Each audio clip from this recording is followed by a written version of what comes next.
Greetings everyone, my name is Zetterville, and welcome back to my Let's Play of Megaman Maker. This will be a special part, as this is the 200 episode milestone of this entire LP series. I've said this before and I'll say it again. When I first started this LP series, I certainly didn't expect it to become my longest running series on my channel. To date, I've covered and sampled around 1,184 levels, most of them being submitted by viewers. I'd like to greatly thank each and every one of you for watching my series. It's one of the primary motivating factors of why this series has been ongoing since July 15th of 2017. Therefore, to celebrate this momentous occasion, I'll be covering a whopping 26 viewer-submitted levels in this episode. Each level was created by a different viewer, and I'll be going through each and one of them in ascending order based on the designer's usernames. I estimate this part to run over 3 hours long, but we'll see. So let's get this show on the road, starting with the level Megaman World 5 Mercury by Apple123 and with 67 plays and a score of 18.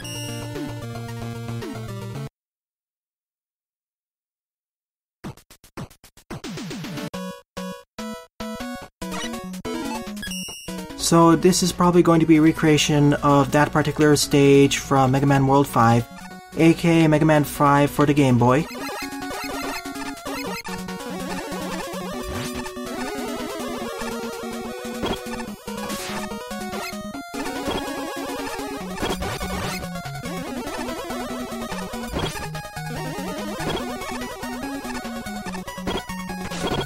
Well, that was a fast end. Let's try this again.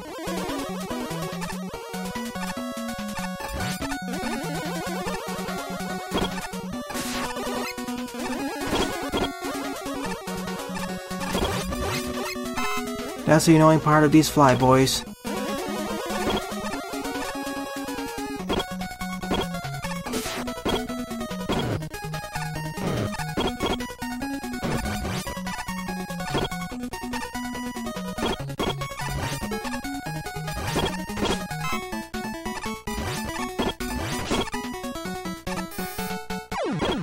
Alright, I thought that was actually part of the foreground there.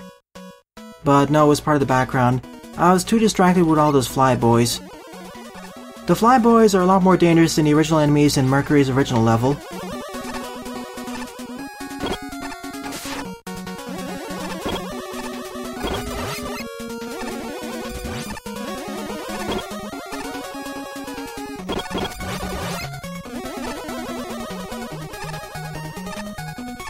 Alright, after 2 failed attempts I made it here. Thank you for the checkpoint.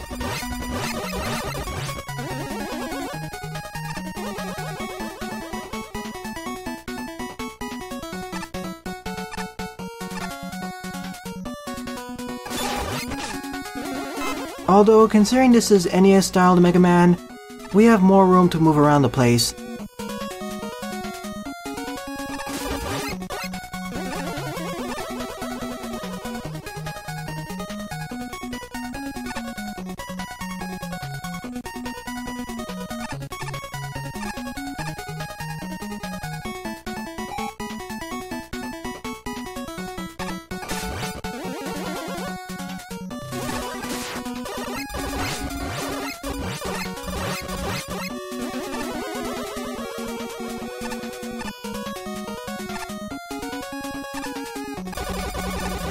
This is a neat challenge. We need to be careful not to get crushed against the ceiling, otherwise we'll fall right through the platform into the abyss below.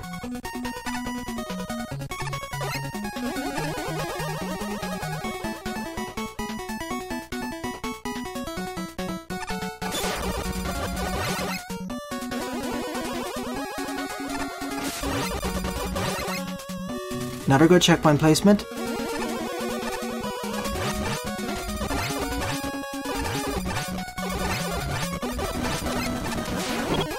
Oh goody, more flyboys.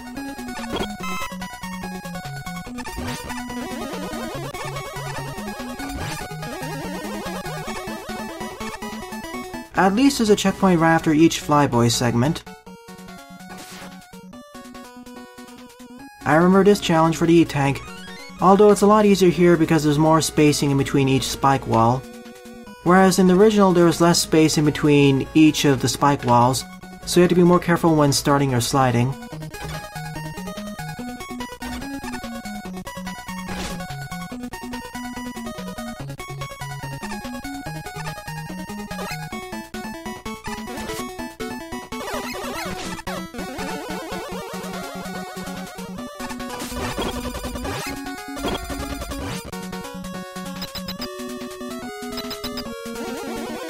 I say that this was more difficult, especially in the introductory segment with all the flyboys. Otherwise, the rest of the stage is about the same difficulty as Mercury's original level.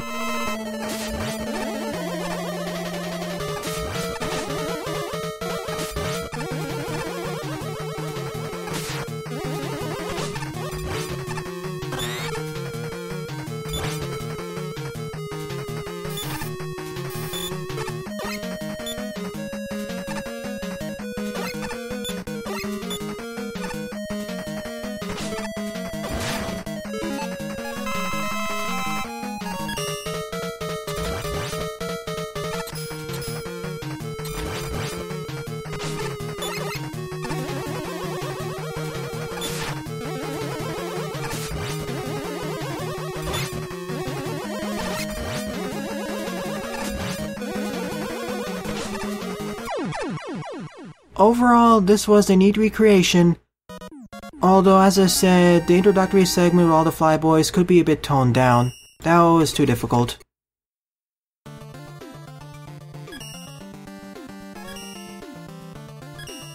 Second level on the lineup is Flerrinas Castle Part 1 Pure Platforming by BoltGreywing, with 18 plays and a score -2.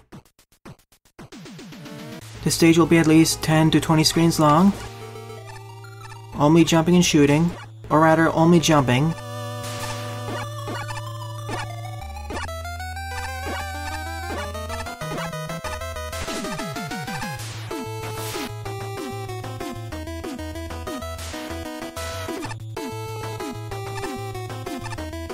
So like Mario, but without the ability to jump on top of enemies' heads.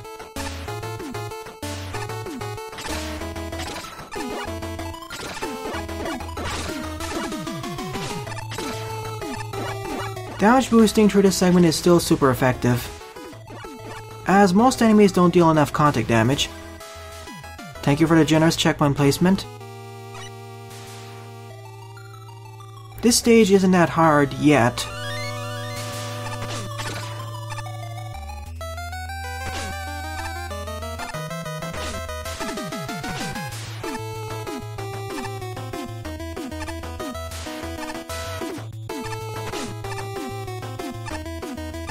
And yes, I know this stage is perfectly doable damageless, but I won't take the risk of falling into a pit, so I'd rather just damage boost.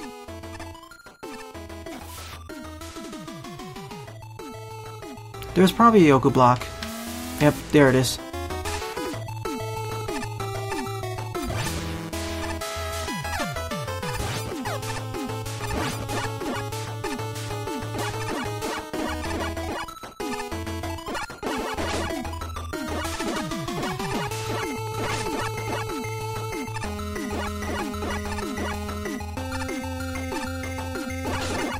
Oh, that was a close one.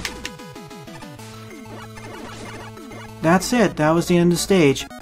I was expecting this stage to go by for one section longer, or twice as long, but nope, it ended here. It was a fun little level, though it feels like a Fortress level. I wouldn't give it a negative score though, it wasn't that bad. Third level on the lineup is Rockman -Infinity Final Megaman Maker Style by Croby, with 29 plays and a score of 7. So a recreation of the final section from Rockman 4 -Infinity? Or is it the final Fortress level?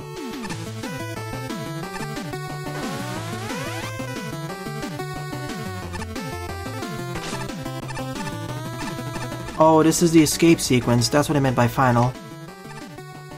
We're constantly being propelled forwards.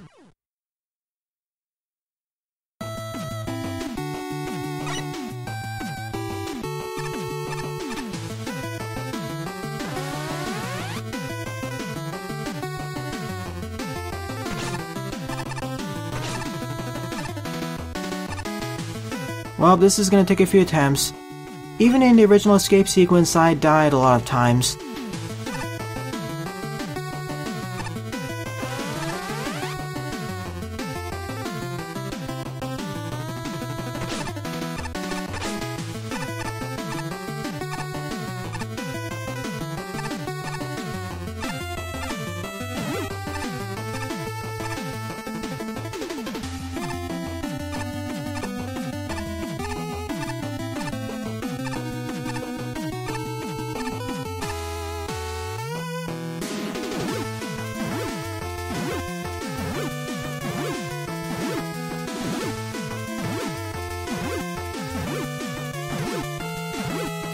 GG.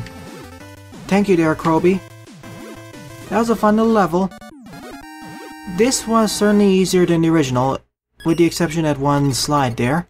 But it was fun. Nice way of recreating the force moving forwards by using the fan fiends. I wish there was just a better background for the final section.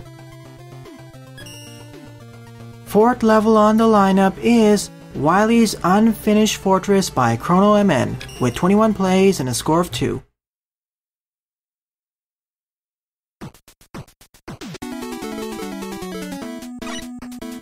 From what I've heard from the level designer, this was submitted as a contest entry to one of the latest contests in Megaman Maker.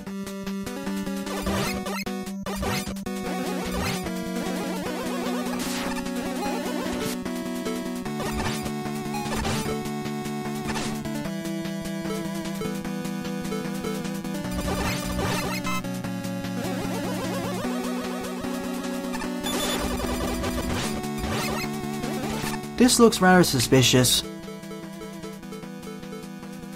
So let's take a look. Oh, it's a shortcut. That's why it's there.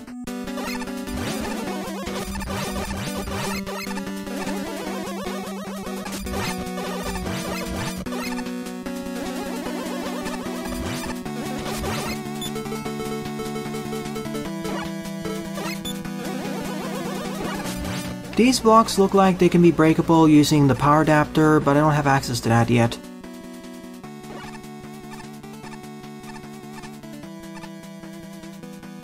Oh, is that an alternate route?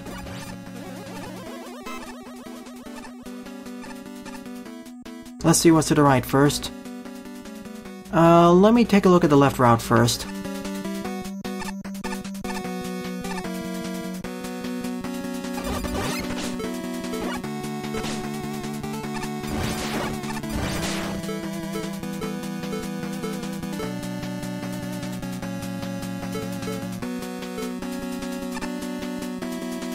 Oh, it was a rather easy side direction. I thought it was a completely separate route. It was just there for an E-tank.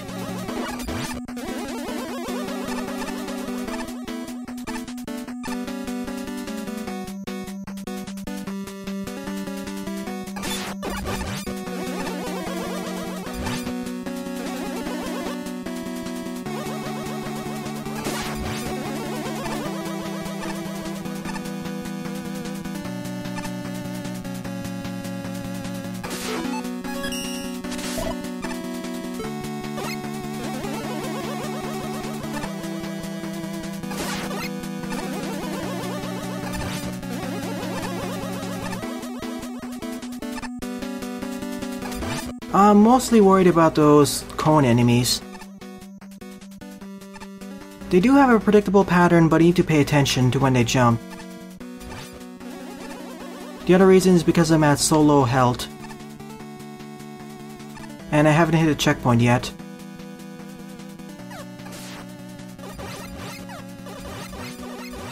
Can one of you drop something, please? Guess not. No plant barrier either, so time to spend my E-tank.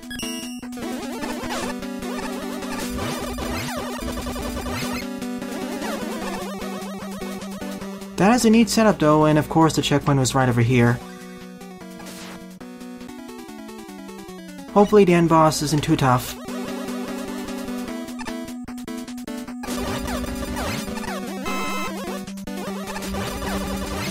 I'm more worried about the end boss's arena more than the boss themselves.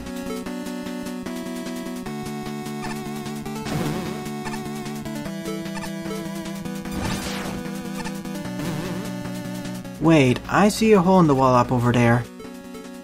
I could reach it if I carefully use the charge kick, but I won't try. Wait a minute, I can also just use... Let's try this.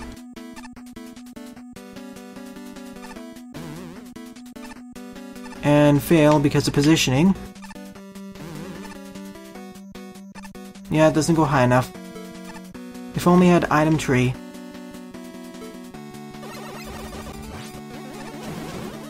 So those blocks are actually destroyable.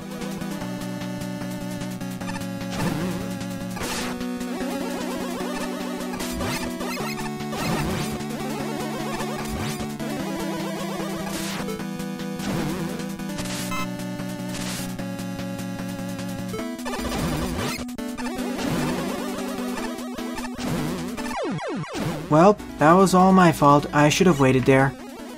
I thought I could sneak past it, but of course I couldn't.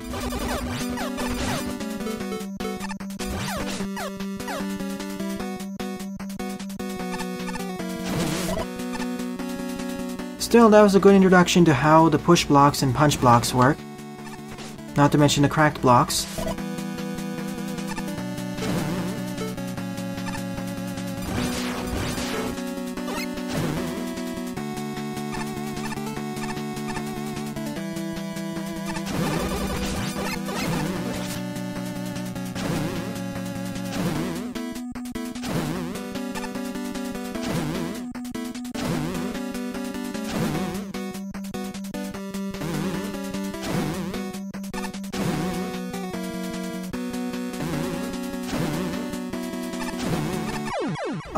Didn't slide in fast enough, but almost made it.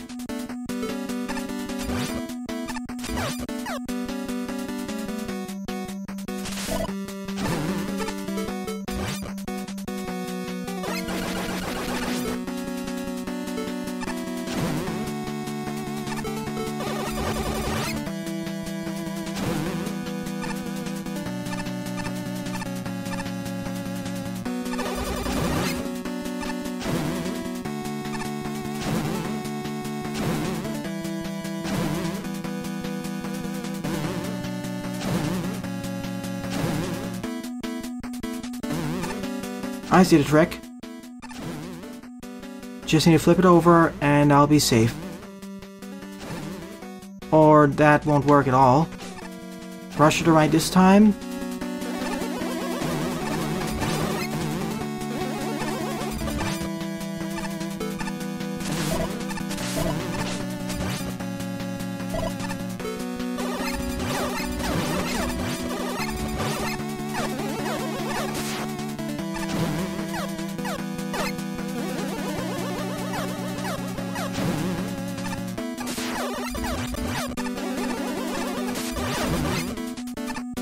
And that should be it. That was the end of this stage, and oh, there's a secret over there, of course. Oh well. Well, the stage isn't over yet. We have green force beams.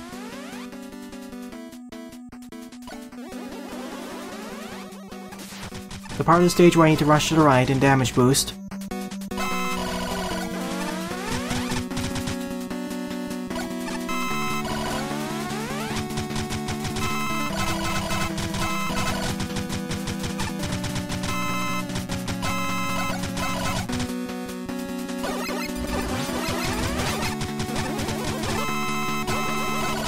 Now the fan fiends are trying to slow me down.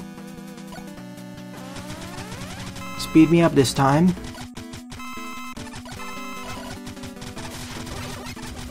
Oh. There are several of them overlapping together there.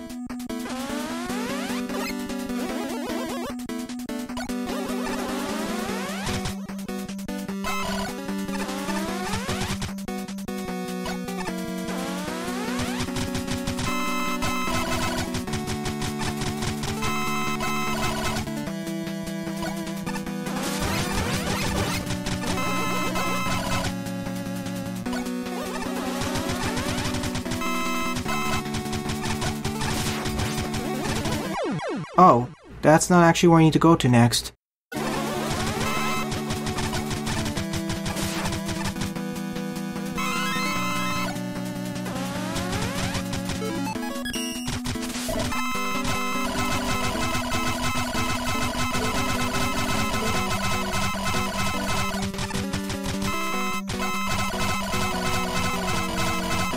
Come on, jump! That's what I was talking about. Sometimes it decides to refuse to do anything.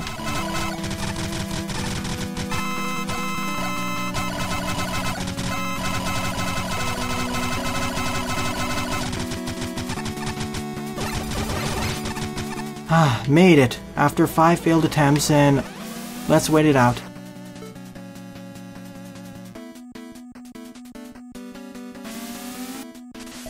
Thank you again for the full refill.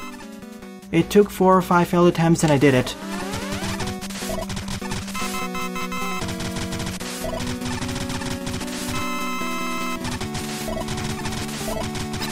Ah, that was a rather hectic segment. Not helped with the engine issues, resulting in 3 deaths. Oh well, time to face the boss. No E-tanks, and hopefully I have his weakness. Toadman.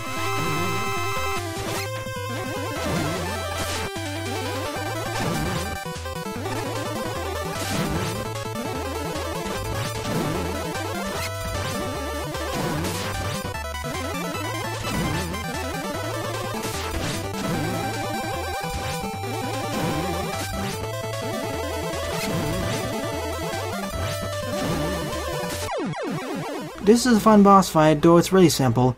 You just need to keep moving to the left and right, or just use Toadman's weakness, whichever one it is.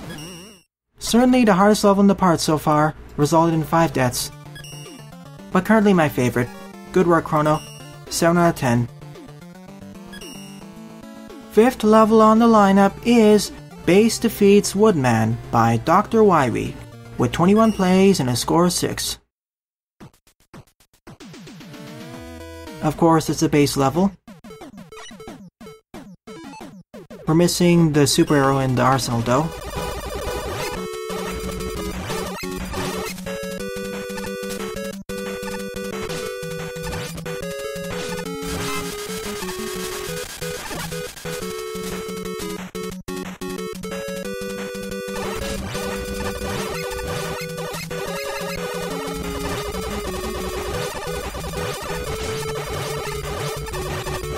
We have several enemies that are decidedly not from Woodman's level, like the dock roaches and the snakes.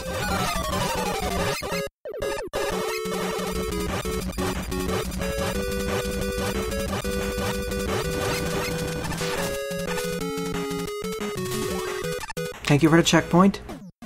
All the stages in this part have good to generous checkpoint placement. None of them have checkpoint starvation problems yet. But we'll have to see. I have 20 levels left to cover, 21 if you count this one.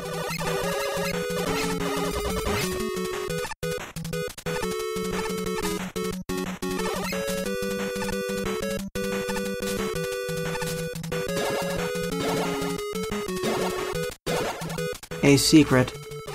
Or probably a collectible, that's it.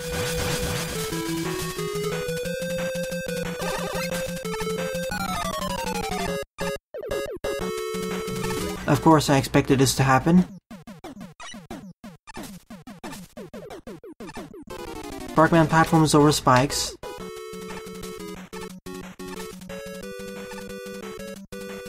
Two almost failures there. An empty room for some reason.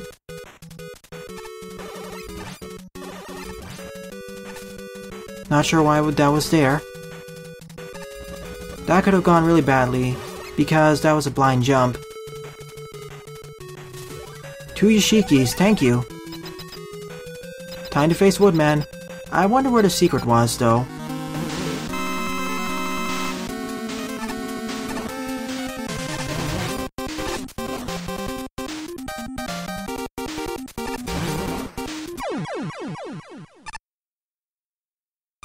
A neat boss arena, but having the punch block in the middle doesn't really change the fight much. Unless there was a push block in the middle right on top of it. This was an okay, if a bit forgettable level. 6th level on the lineup is Sky of Doom by Game Master Man, with 7 plays and a score of 2. A rather short level.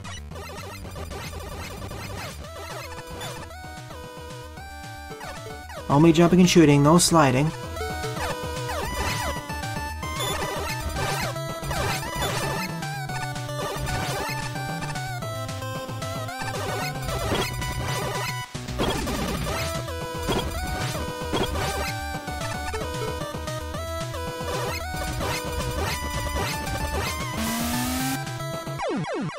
Whoops, should have done the jump at the edge.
These jumps though, I really wish I had access to sliding and slide jumping.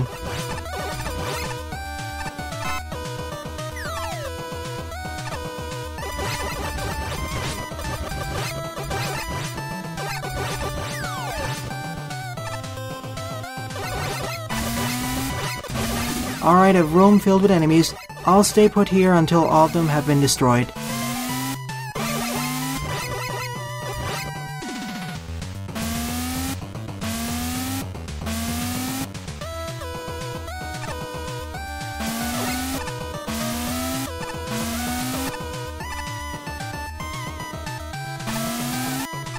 This was much easier than that first Yoku jump, by far.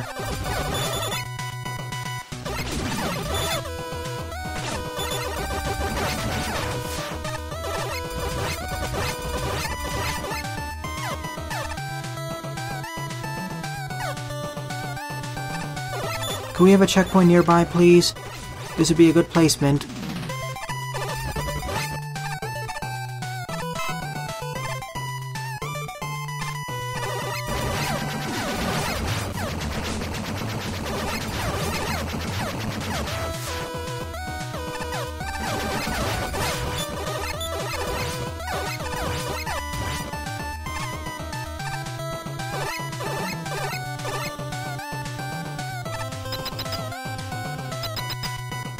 Please put a checkpoint just before the boss fight, that'd be really helpful.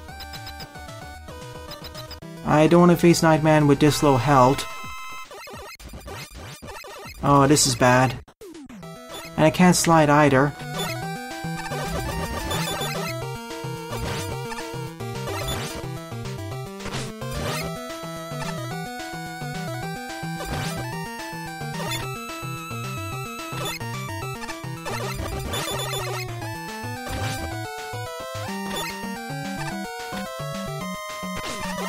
This boss was not designed in mind where you don't have access to sliding.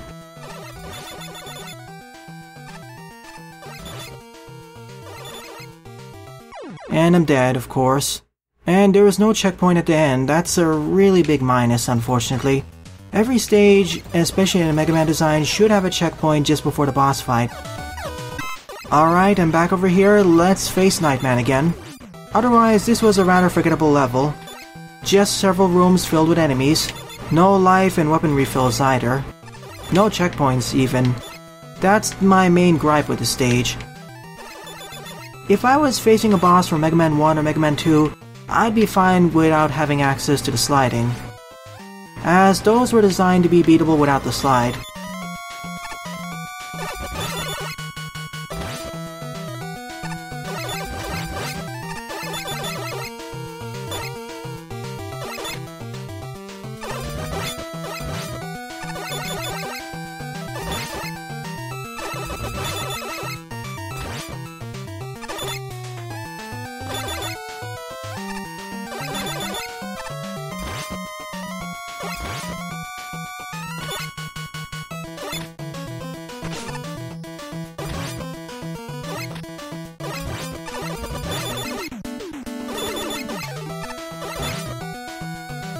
So that's the stage, a rather boring level.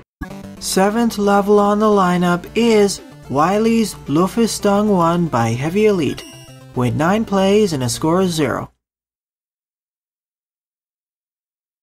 Based upon the loading time, this stage will be at least 50 screens long.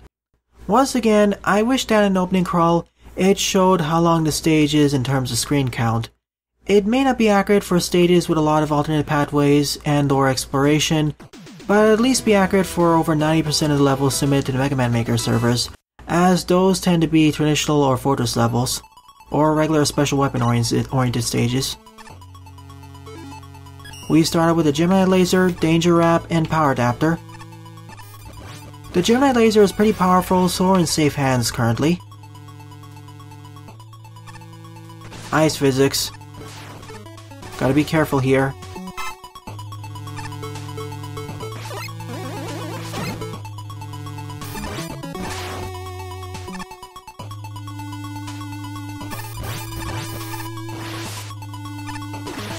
We even have fans here.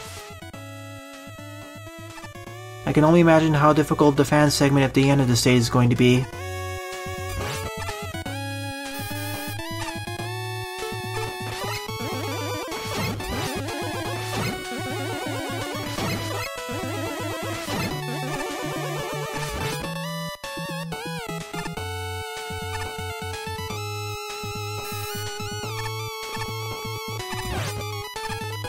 These will block the Kamons in place, and if it punches them forwards, it'll destroy the Kamon. Nice way of introducing that.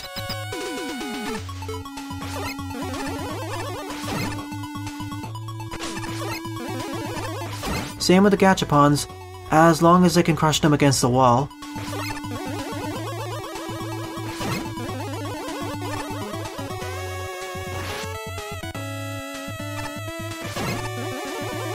Like here again. Not sure why that wall clip happened.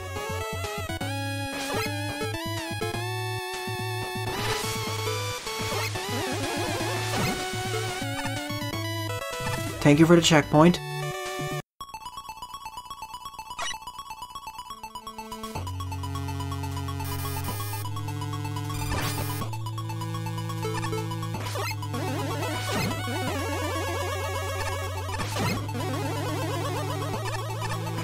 This is showing us that the blocks can block the airflow from the fans. This will be important later, I'm sure of it.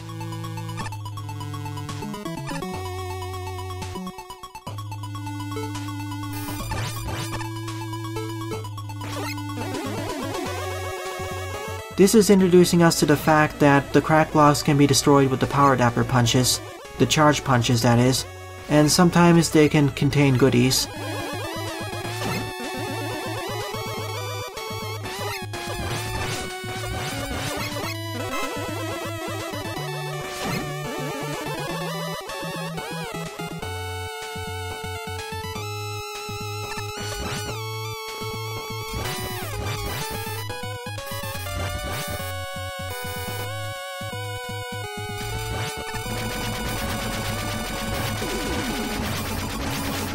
Well, that was a fun mini-boss encounter against those 9 Squidons. Rather easy one when spamming the Gemini Laser.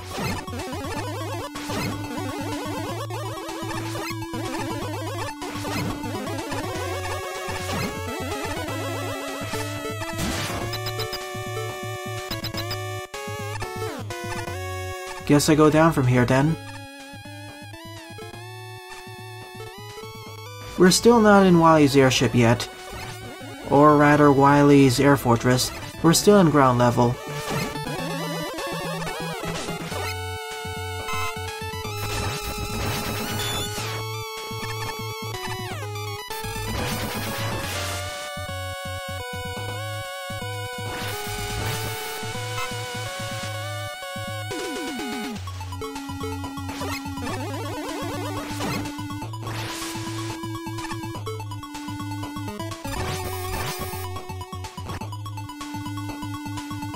Gradually the stage is getting harder with the positioning of the fans and the blocks.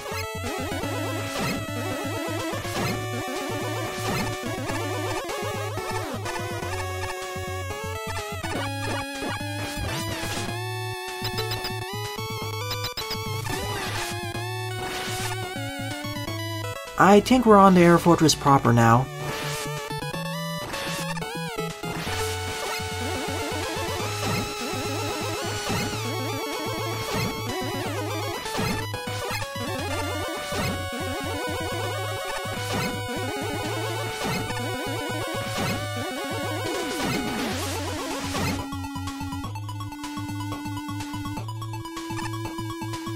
We're back down on ground level though.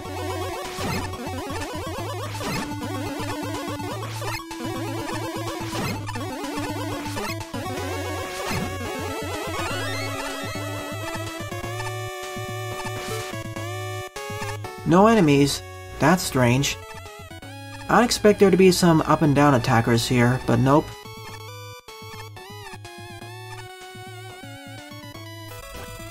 And now we have a Meeboss encounter against 15 Gachapons. At least 15.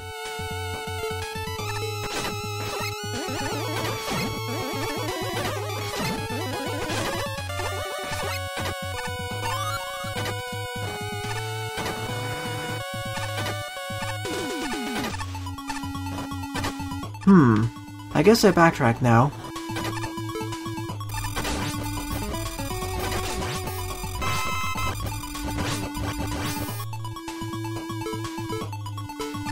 I remember one segment where I need to jet upwards, so maybe I have to go back there.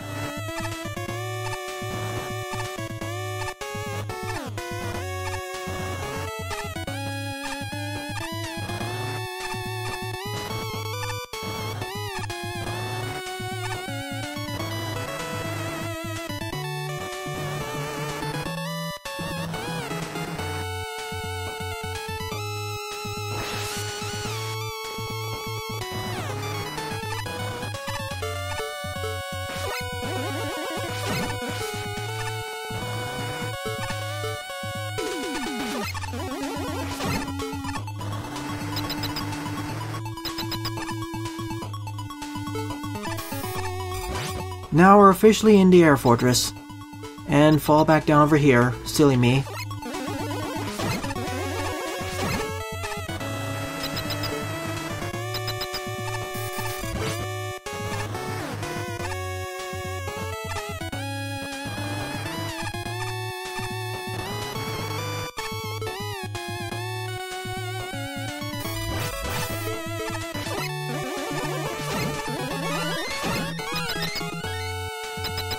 Thank you for the 2 free tanks as well as the next checkpoint.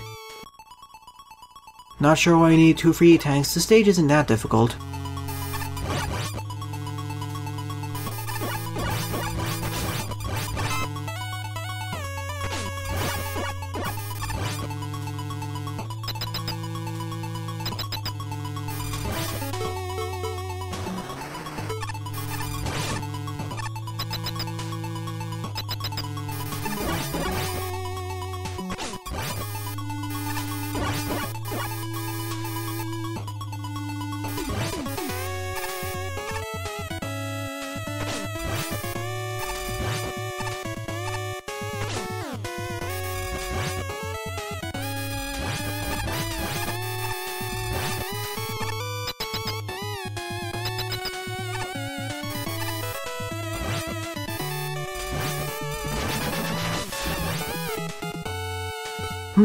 A vertical segment.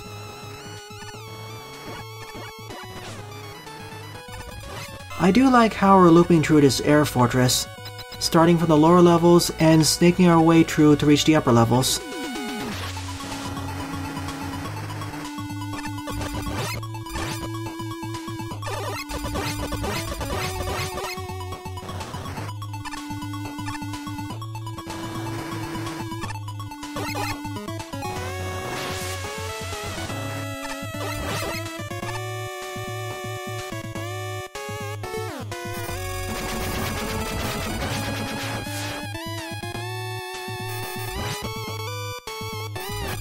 Plus, we do get previews of the next parts of the stage, as a heads up.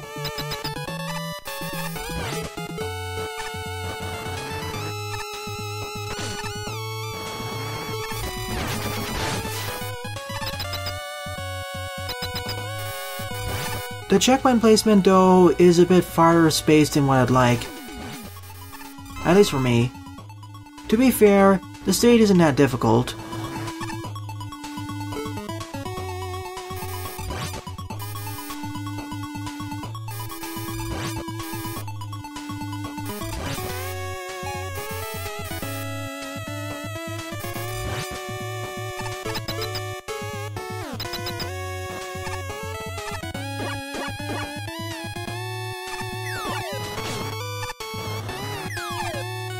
That's a lot of spikes down there. Or rather, up there.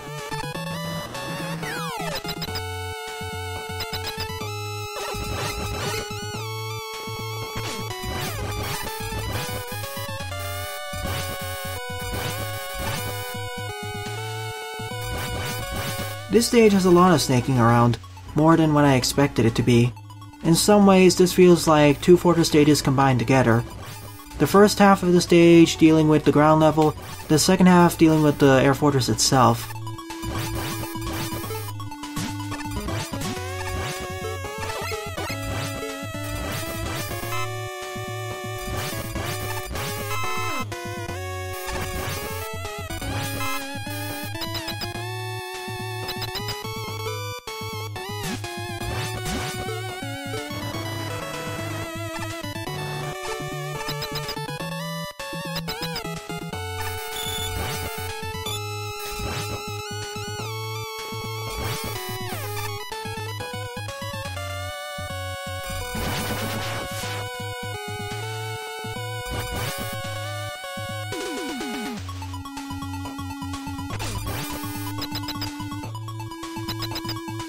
I'd also like a checkpoint nearby, please. Especially when there are spikes nearby.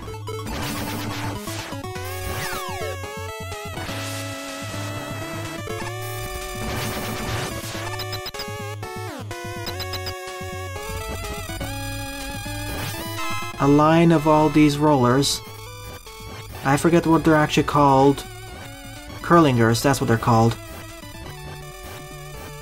I suppose that this is DrWahwe's final defense for this airship.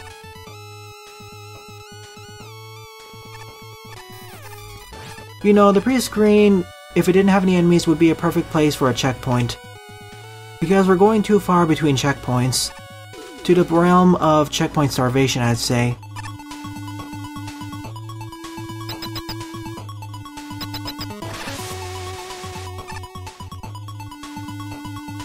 There it is. There should have been one or two more in between, though. In case players die.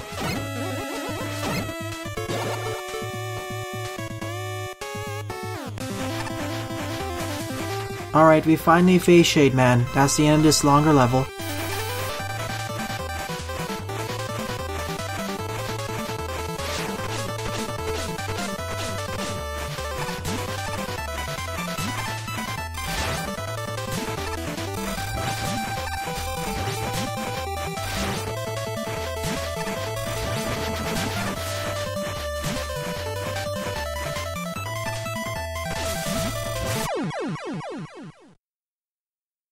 That boss fight wasn't too bad. I just keep getting pushed to the left though. That's all. This was a neat level that somewhat overstayed its welcome. It felt like two stages glued together. First the base level on ground, and then the air fortress itself. Plus the air fortress, and to a lesser extent the ground level, suffered from checkpoint starvation. There should have been more checkpoints in this level in case the player died. I know the stage isn't that difficult, but still. That's my main gripe for the stage, and even though I did like its aesthetics combination of foreground and background combinations, I cannot give this stage a thumbs up without the checkpoint starvation issues being fixed. 8th level on the lineup is Dr. Billy's Castle 1 by Green Bomber 123, with 7 plays and a score of 2.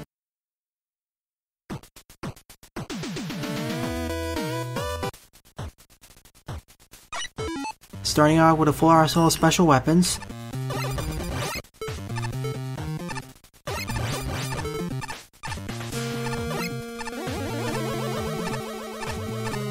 And a lot of slinkies.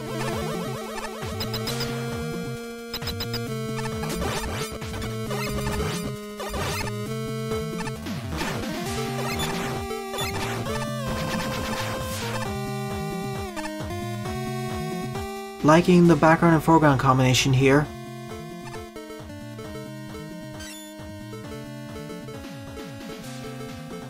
I have no other options, so a jet adapter time. I can also use a super adapter, but it's more risky. Generous checkpoint placement, especially in comparison with the previous stage.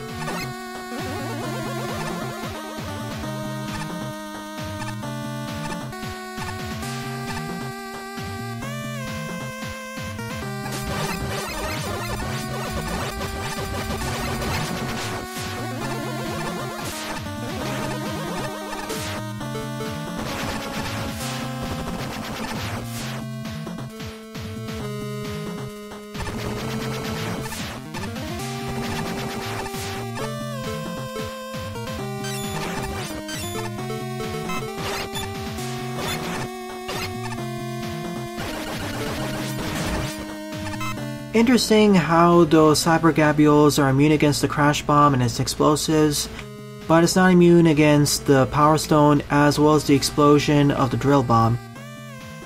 Seems a bit inconsistent if you ask me.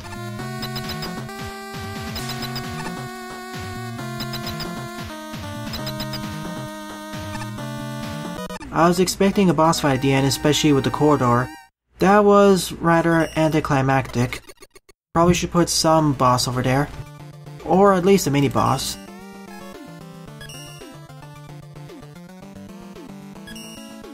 Ninth level on the lineup is Colors of War 4 Path of Heroes by Jedox74, with 2 plays and a score of 0. That was strange.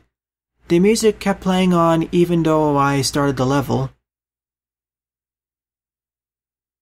Hopefully that's not a bad omen.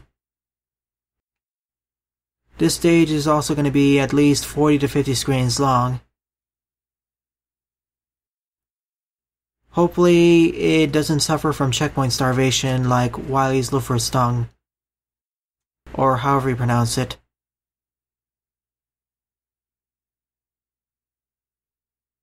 Probably 70 to 80 screens long now. But so far, the levels I've covered are fairly decent, on average.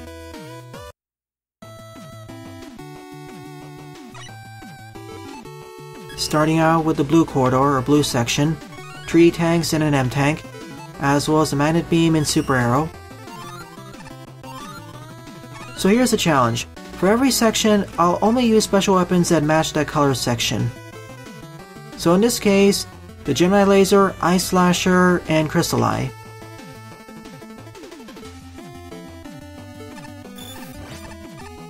Just for an added challenge, as otherwise these stages aren't that difficult.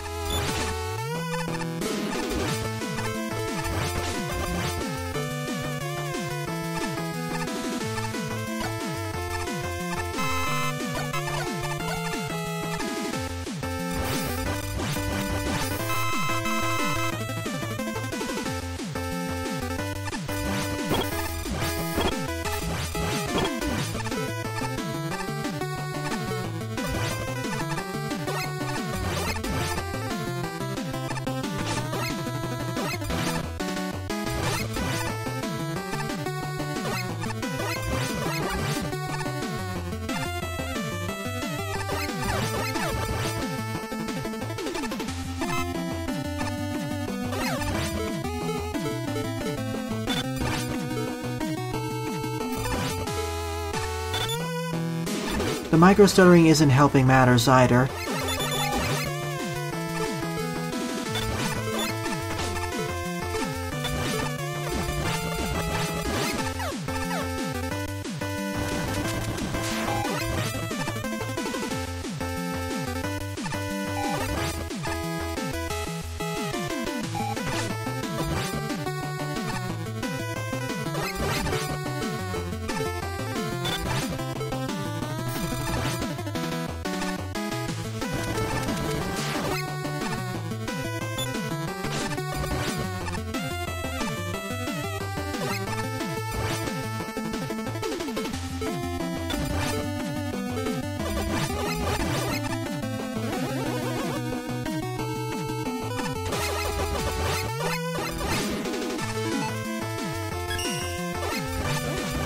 Let's see, we had the introductory segment which corresponded with the Gemini laser, then the crystallized segment, now the Ice Slasher segment, taking place in the tundra.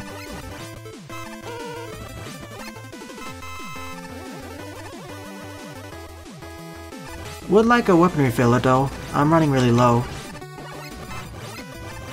Regardless of what color section I'm in, I'll still use the Mega Buster.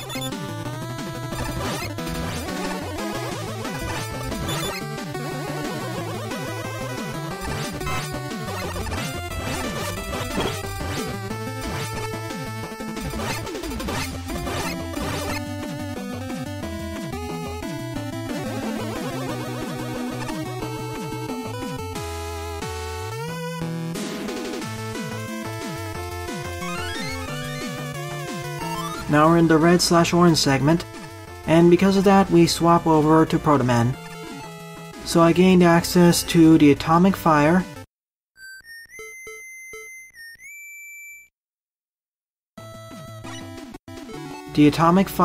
Drill Bomb, and Magnet Missile.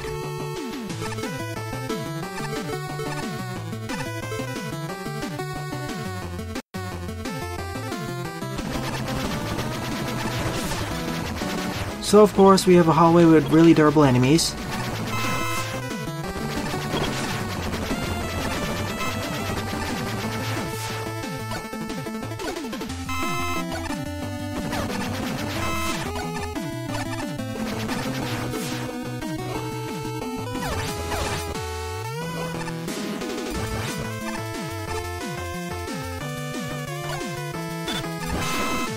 Thank you for the refiller.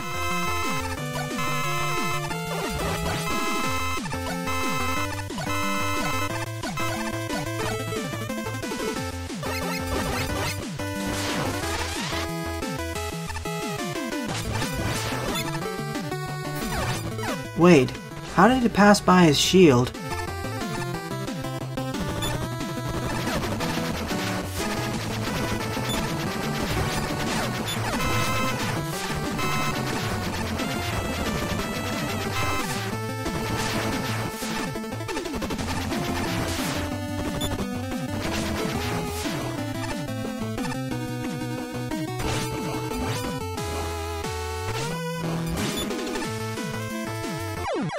Well, that was a poor jump on my part. Should have just used the super arrow there.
Well, that was not intended, but it works.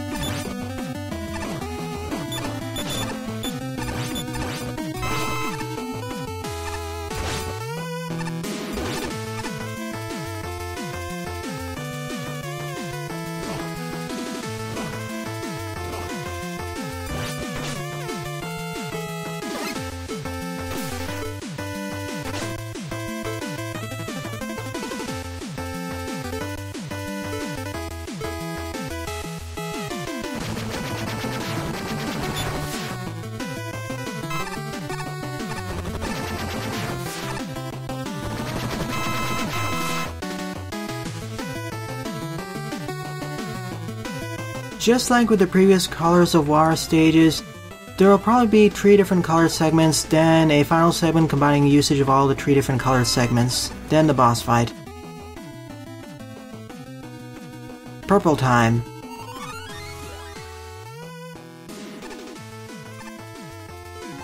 Let's see, we gain access to the Gravity Hold, Shadow Blade, and Noise Crush. Not to mention Bass. We even have Rolling Drills, wonderful.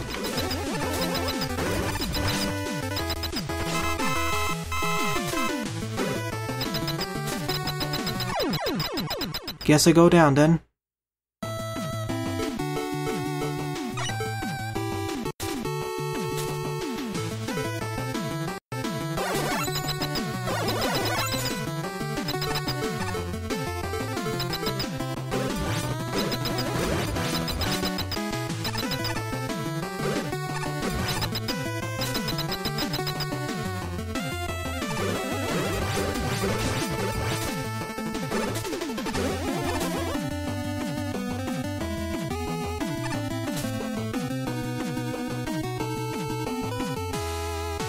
That drop makes me suspicious that there was a secret up there.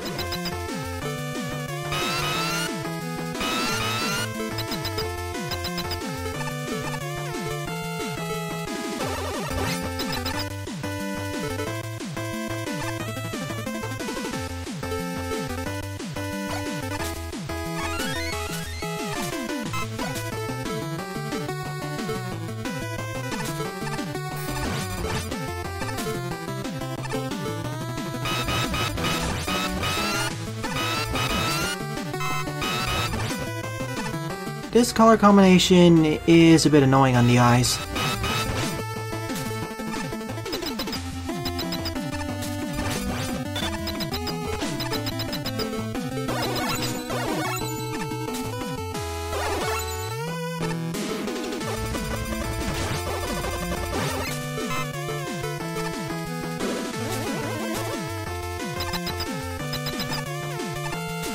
I always pause over there just to make sure that the rolling drill is coming out in the right direction and not the left direction instead.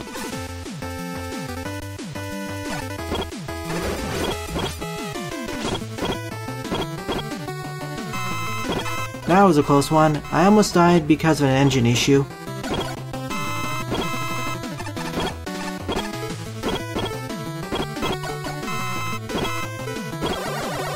Sorry for all the screen flashes there.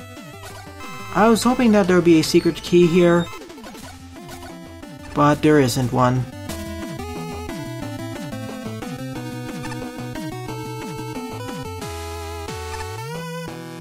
That was scary. When I didn't see the junk block spawn in, I thought that was certain death.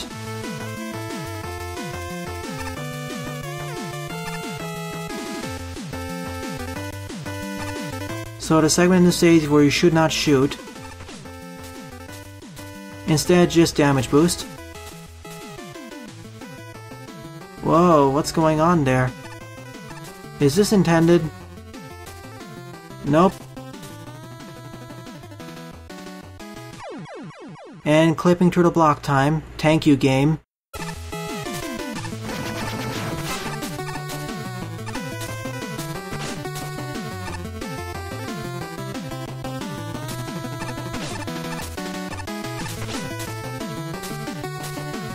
You can do that damage list, but I won't risk it. Alright, it's time for the final section of the stage. Let's go through it as base. That's effectively easy mode, and the most effective one.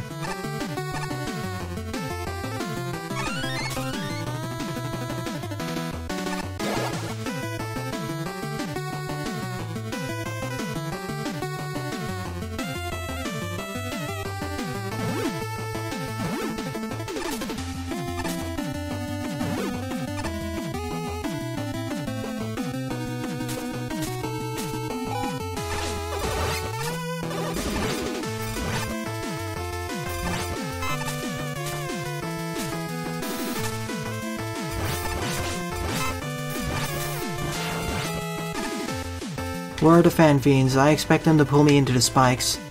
Or rather push me into the spikes.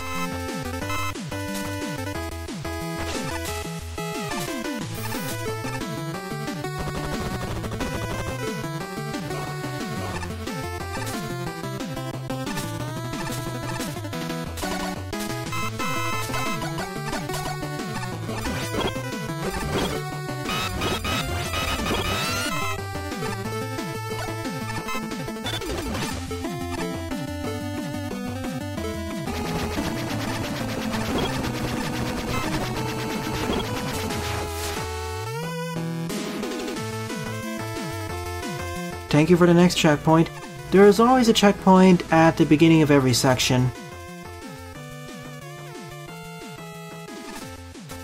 So, I think this is the checkpoint just before the boss fight. Or the midway checkpoint, I mean, for the final section.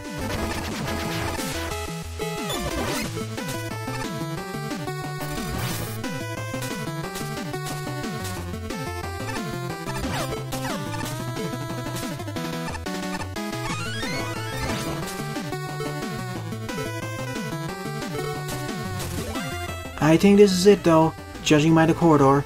Nope, not yet, one last segment. The checkpoint placement is getting more generous, so that's why I keep thinking that I'm at the last part of the stage. Especially in comparison with the first 3 parts of the stage, where the checkpoint density was a lot more sparse. It was acceptable, but more sparse.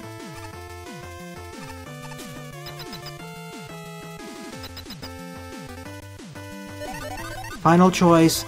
Base again.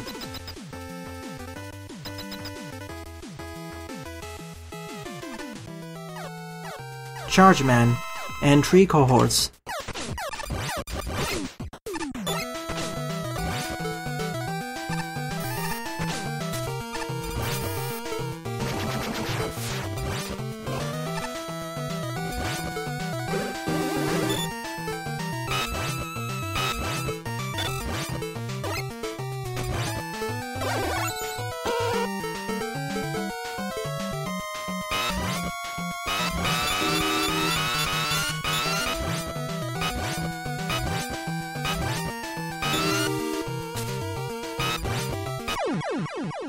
This was a neat, if a bit long level. It had better checkpoint placement than Wily's Luftfestung. Sorry if I keep bringing that level up as an example, but it had the most checkpoint starvation issues of this part. Well, up there with Sky of Doom, which had no checkpoints. So I liked it, although I'd recommend reserving at least 10 to 15 minutes on this level. It's a long one after all. 10th level on the lineup is Fan Man Definitive Version by Jimmy Juicer, with 8 plays and a score of -1.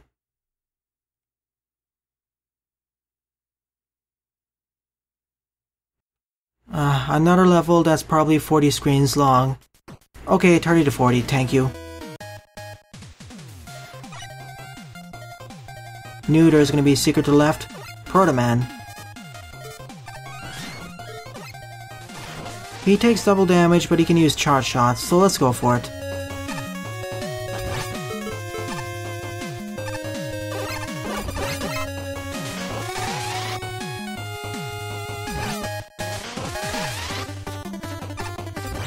Good introduction to the up and down enemies as well as the cone enemies, the Baconers. Not to mention the jet bombs, because you're forced here to see how the jet bomb works. And now over a less safe environment with the Cyber Gabules.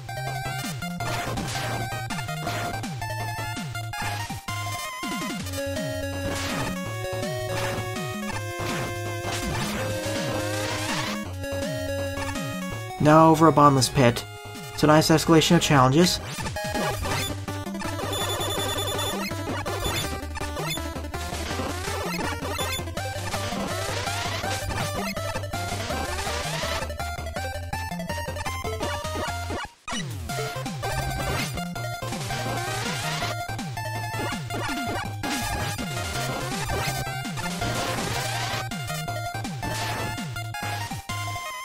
Good first checkpoint placement. I'll use this immediately, especially as Proto Man takes double damage here. If I was playing as a regular Mega Man, I'd go on forward without a checkpoint, or rather without a reset.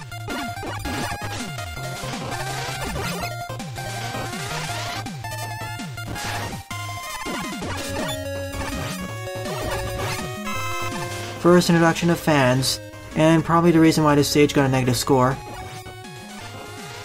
First in a safe environment, now a less safe environment.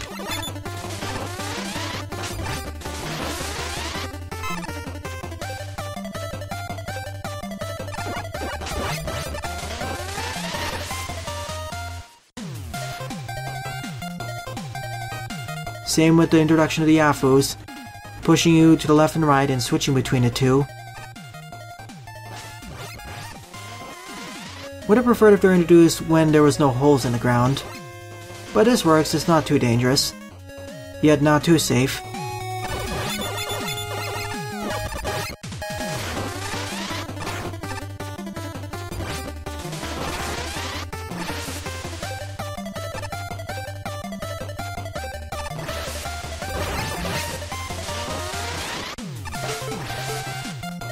If I was playing as Megaman, I could access that lower route using the power adapter.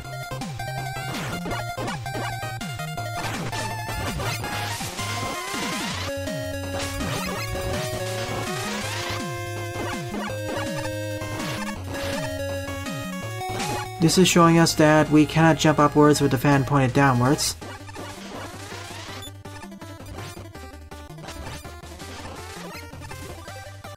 Second checkpoint, good placement, 2.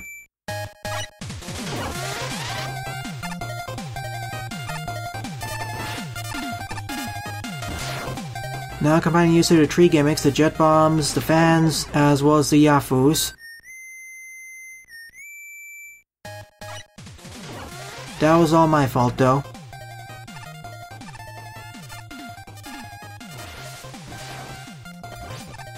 Having to keep your position here, that's the hard part. Of course, here's the easy way of doing this. First destroy the Yafu, now you're in the clear.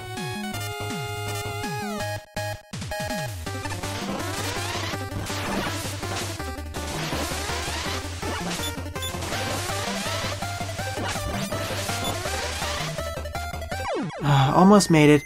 I always have some troubles with timing the fans.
I'm almost dead again, though.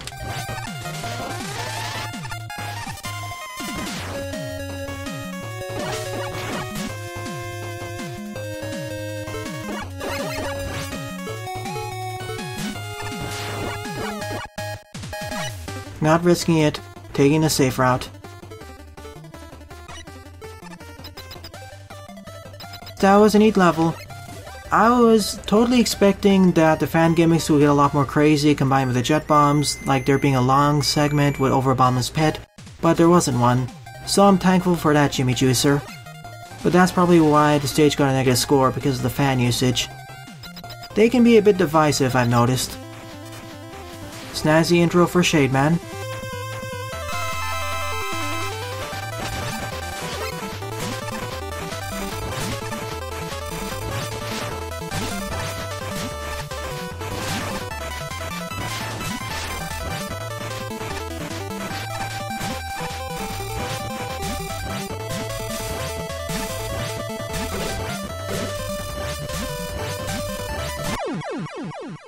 With the Proto or Mega Buster though, this boss fight can be a bit more of a challenge. And all this stage is doable Buster only, but using special weapons makes it a lot easier, just like any good traditional level is. So far, I say that this is, at the very least, a decent traditional level. Probably the best traditional level to part so far, I'd say. Nice difficulty curve, nice introduction and recombination of gimmicks, and nice aesthetic usage. 11th level on the lineup is War in Space Dimensions Hard by Lipatio, with 11 plays and a score of 4. So another hard level by Lipatio. Let's hope that I don't die over a dozen times in this stage. A base level.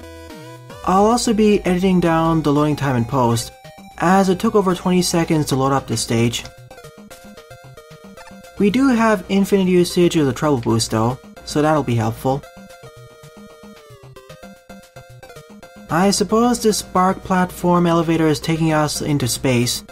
Yeah, it is. No hidden spikes or crushers either. Thank you, Lipatio.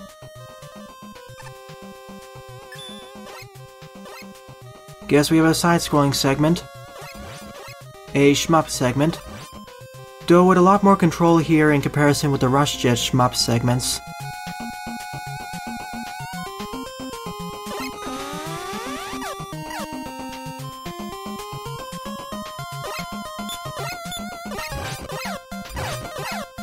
Can I do it damageless? Nope. Ran face first into those tellies. Thank you for the checkpoint. Stage starting out pretty easy so far.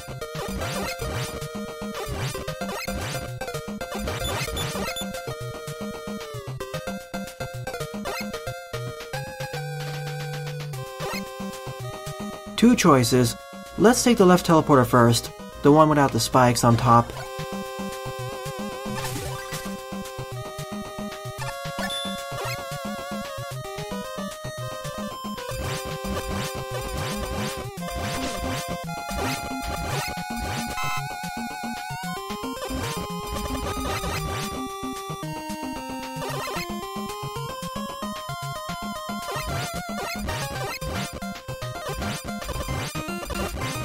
I see the hidden spikes there. Or rather, almost hidden.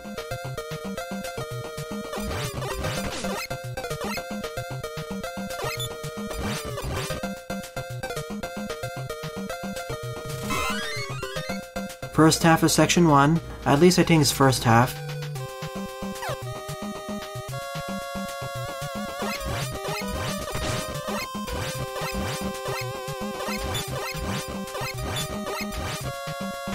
That was close.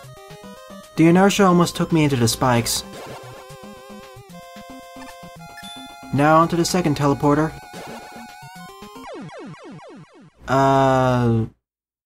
So that was just a trap. Because going to that teleporter is instant death. So not sure why that was there. I guess that means I should avoid all teleporters with spikes on top of them.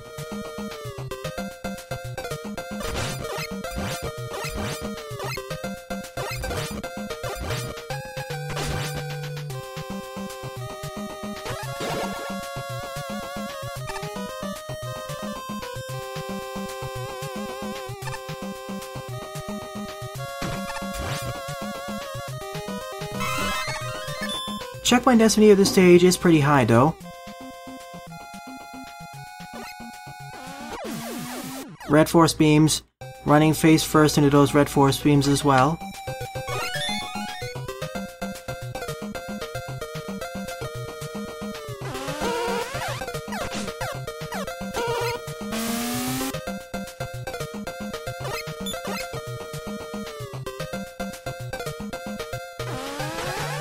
Need to be careful here not to deactivate the key doors. Easier said than done with base's inertia. And we do need to keep the tree keys until the end in order to reach the boss door.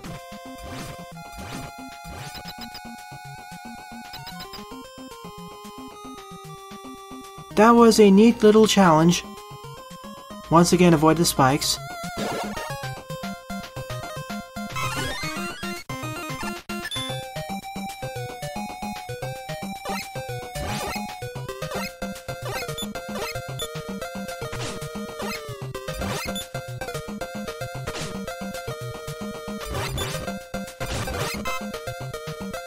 I understand the dimensions part of the level title. Every time we enter a teleporter, we're teleporting to another dimension in order to find a key. in order to progress to the next part of the stage. But every dimension is filled with a whole series of enemies and traps. Like now we're in a pyramid dimension.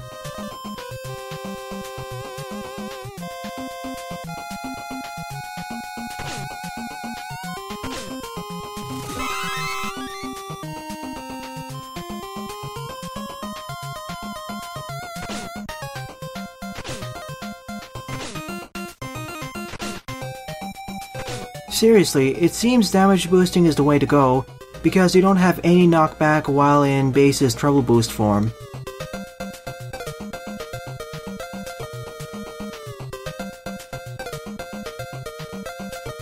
Alright then. That was strange.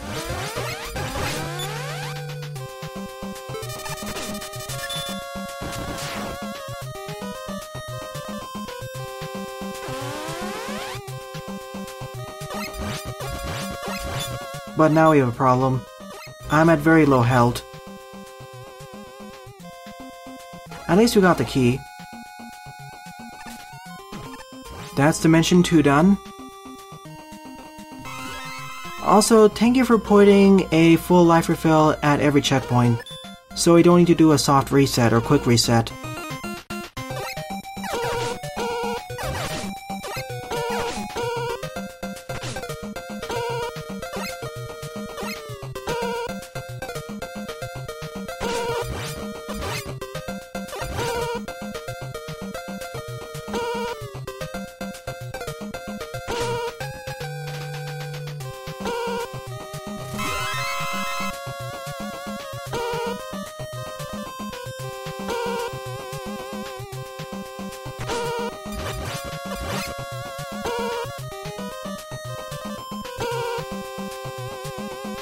On to the ice dimension.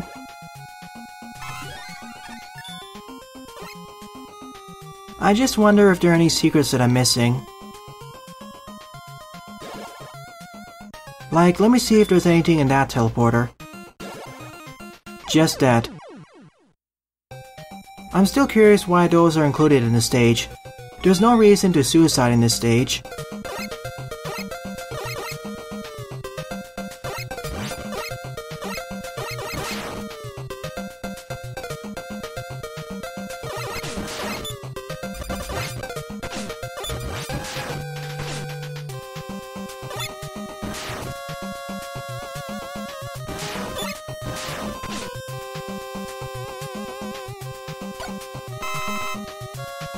That's generous.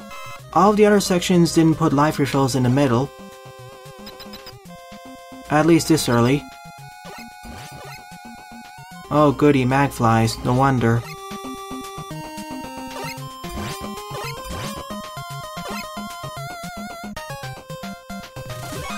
Now we have a checkpoint. That was strange. We didn't really need a life refill in the middle. The stage, or rather this section, isn't that difficult.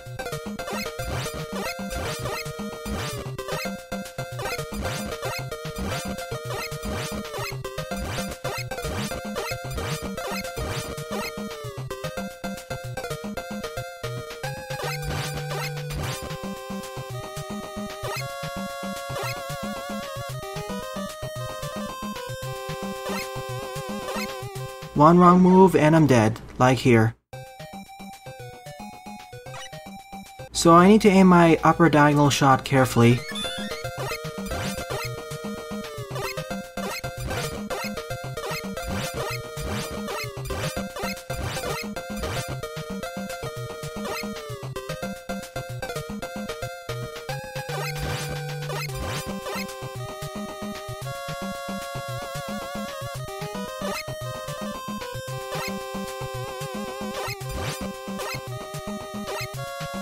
Huh, there's only one of them. I thought there was two of them. Floating wall blasters, glued to each other.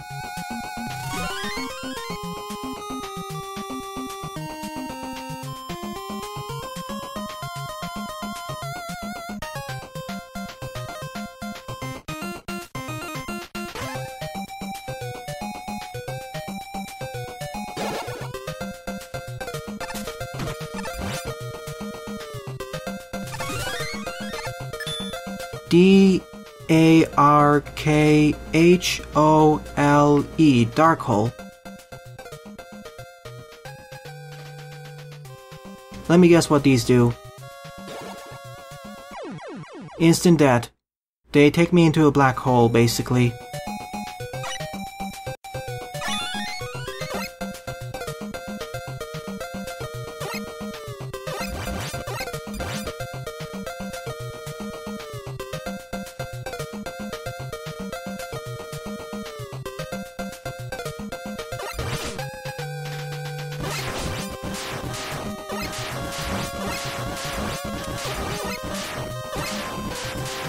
Well, there goes my trick. I can't do it as easily.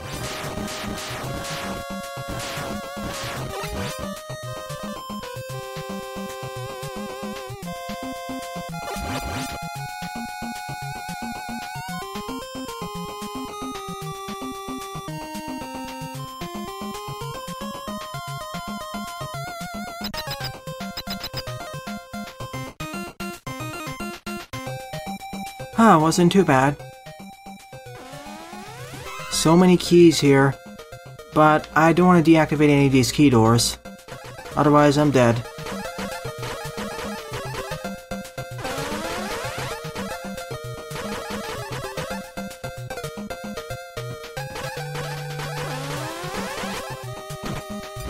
As such, the inertia is going to be the main problem. The inertia of the treble boost.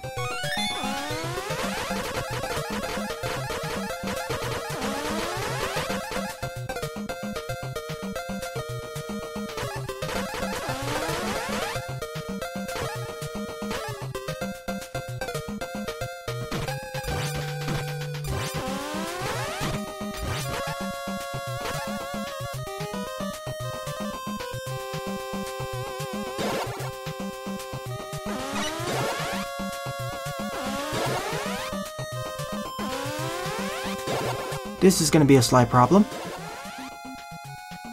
There we go. That wasn't actually a bottomless pit, never mind.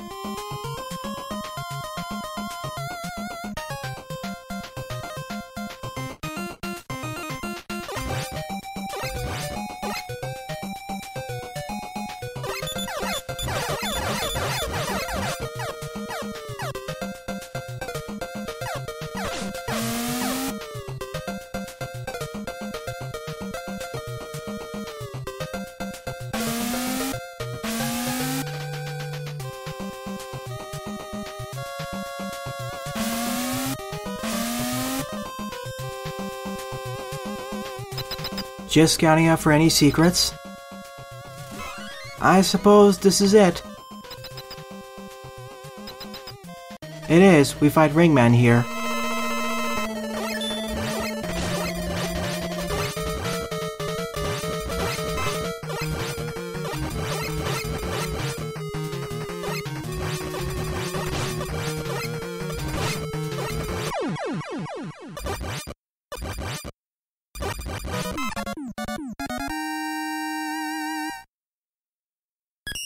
The triple bug shot still works wonders. It was a fun level, but as it was labeled to be hard, I thought it was going to be harder. In some ways, this is easier than some of the normal stages by Lipatio, mainly due to the checkpoint density. Otherwise, it was a fun special weapons oriented level. 12th level on the lineup is Orange Fortress by MAGMAX, with 31 plays and a score of 13.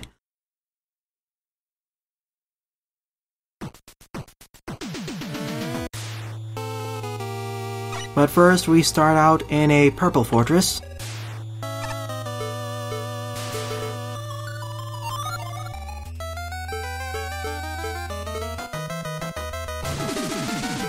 Timing.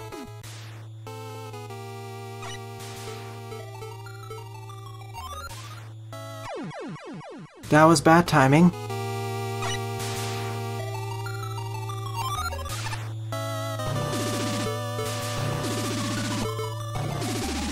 After 2 attempts I did it. Just 1 tap.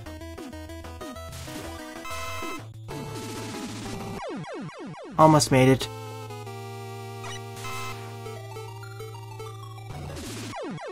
Too early. This is gonna have a lot of deaths, I'm sure of it.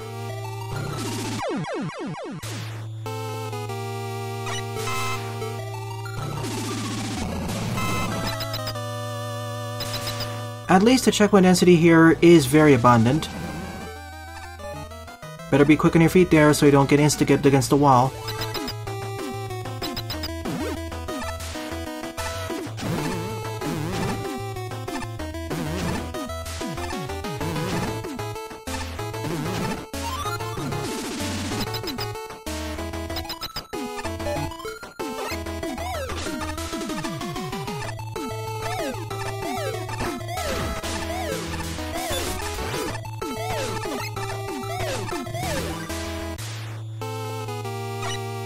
You know, that wasn't too bad.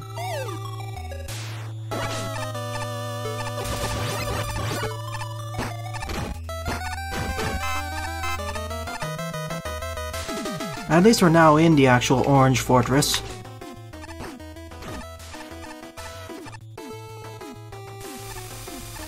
Filled with a series of orange-colored enemies.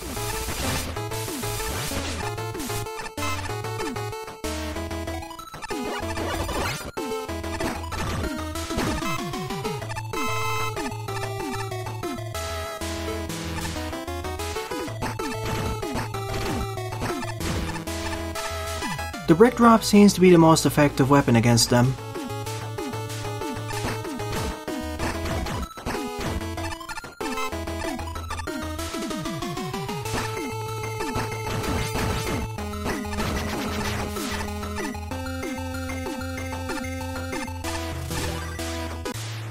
I do like how at the beginning, because of the prevalence of instant death hazards, the checkpoint density is very high, even having multiple checkpoints in the same screen.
That was close.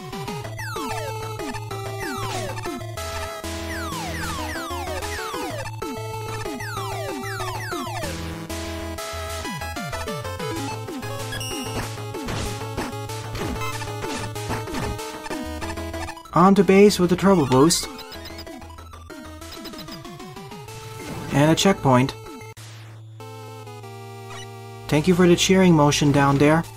At least it looks like that.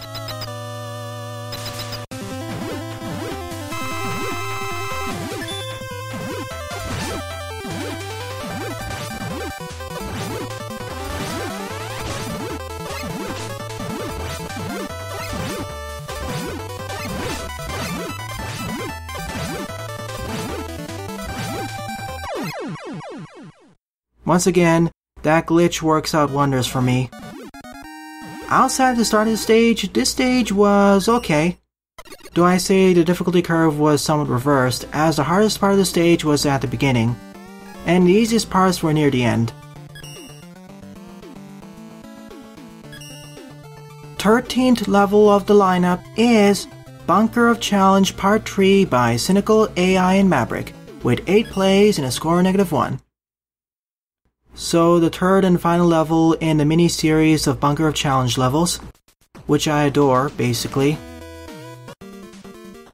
So let's see how this concludes the series. To the left of me is where I ended Part 2 of Bunker of Challenge.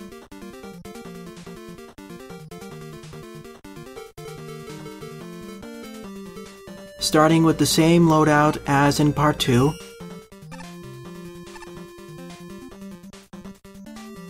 Reintroducing usage of the cosmic platforms in a safe environment, no enemies whatsoever.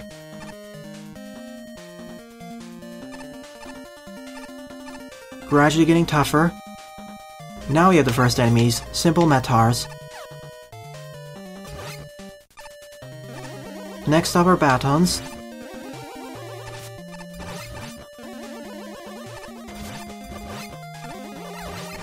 Now a combination of Metools and Batons.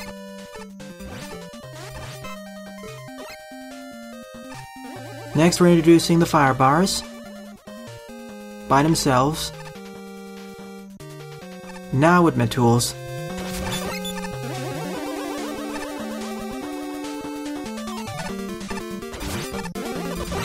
So far this stage could easily qualify as a traditional level.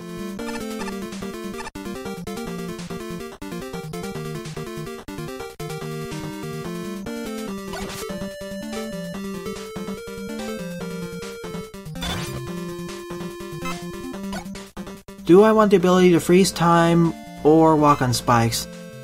I'd rather have the ability to walk on spikes, all things considered.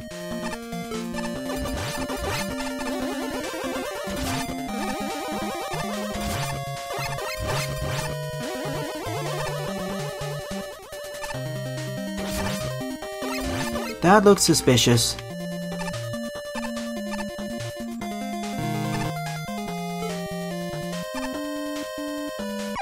Didn't time my jump correctly and there was no checkpoint, because the Bunker of Challenge stages follow traditional Megaman standards on Fortress checkpoint placement.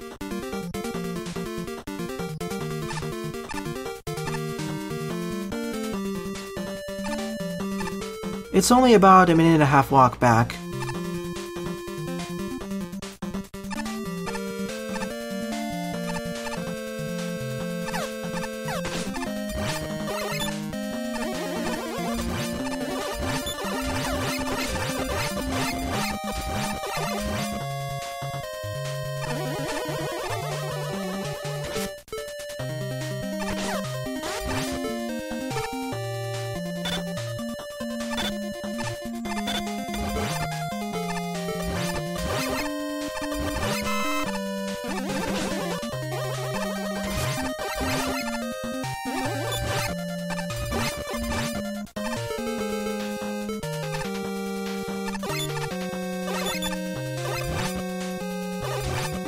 You know what, I'll ignore that challenge and go forwards.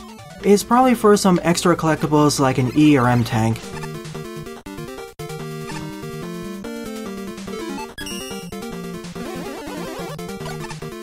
First checkpoint, of course, was here. Thank you for the full refills of weaponry.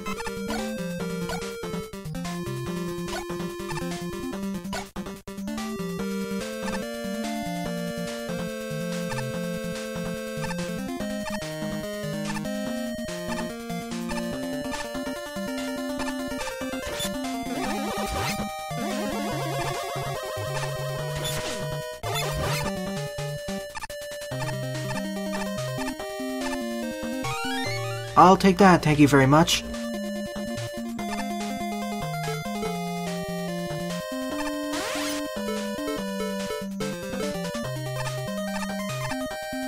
Just for some extra insurance.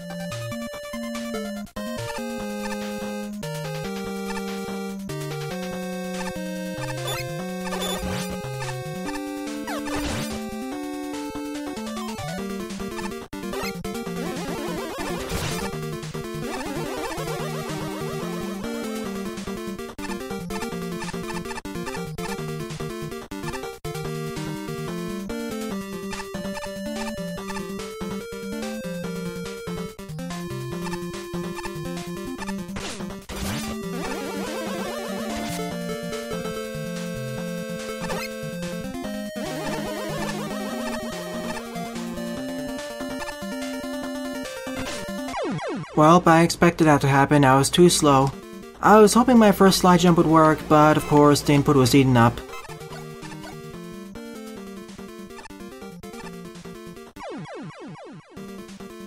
I always have some issues with these types of slide jumps.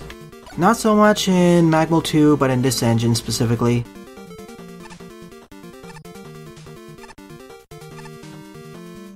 Like that first one I tried doing but didn't work, so I had to cancel it. And again here.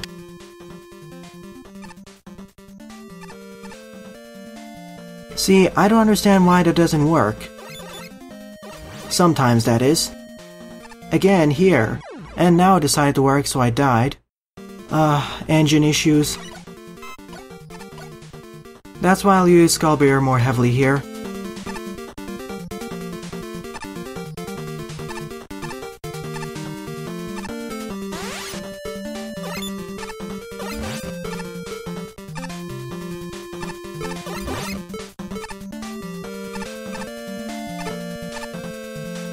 I used items there just in case, seeing all these failures. I don't understand why it's so finicky when I try sliding on top of the Cossack platforms.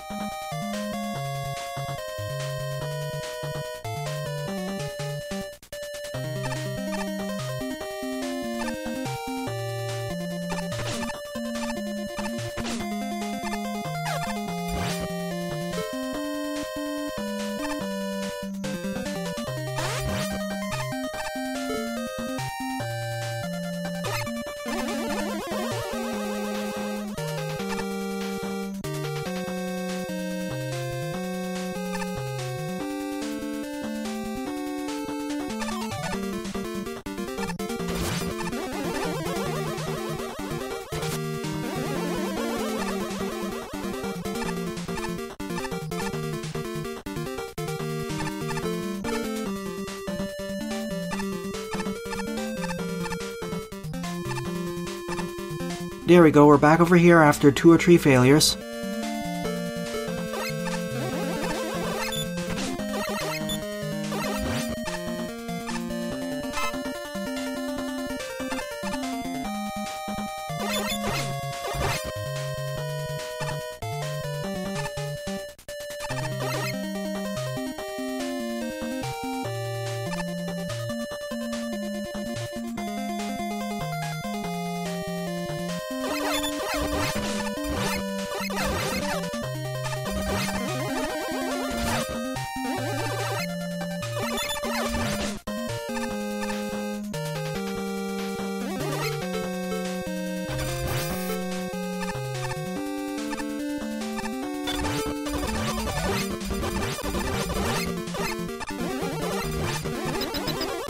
But alas, I'm at the end of the stage.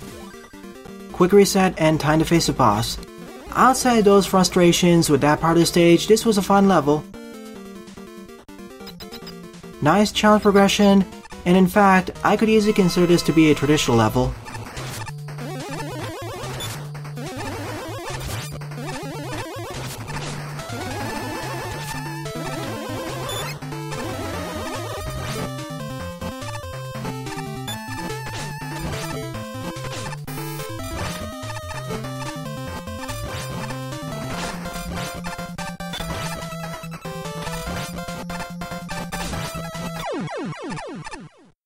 A nice conclusion to the Bunker of Challenge stages, and in comparison with Part 1 and Part 2, this was easily the hardest one, especially due to the spike jumps.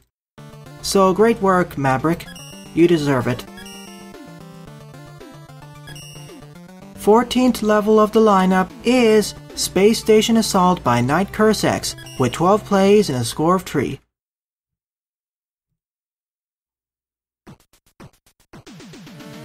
A shorter level as well. Might as well use these adapters.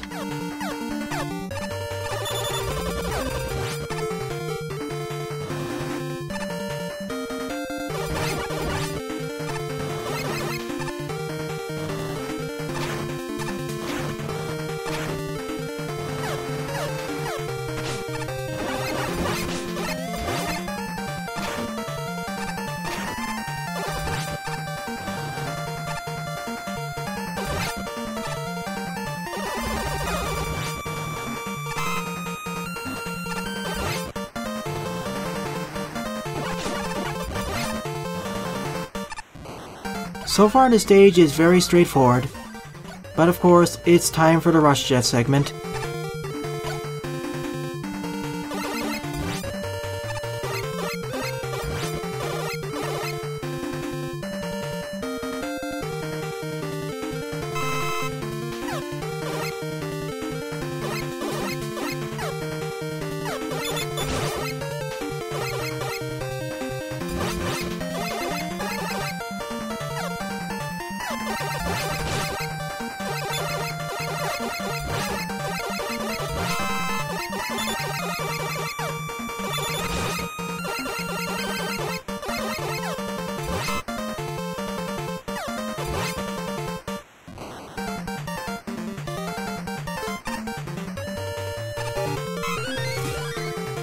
Thank you for the checkpoint.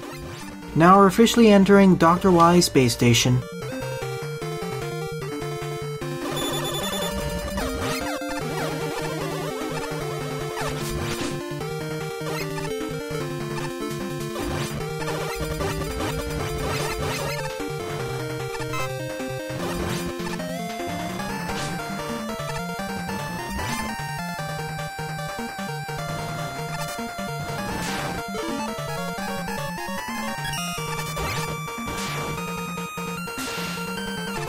Guess I'll need to backtrack over here. Unless I missed a secret.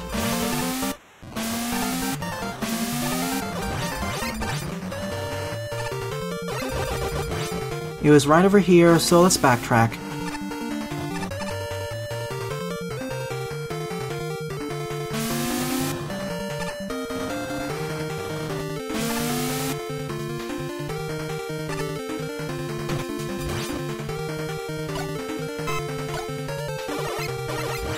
Was I meant to go over here? Or down that hole? I'm not sure now.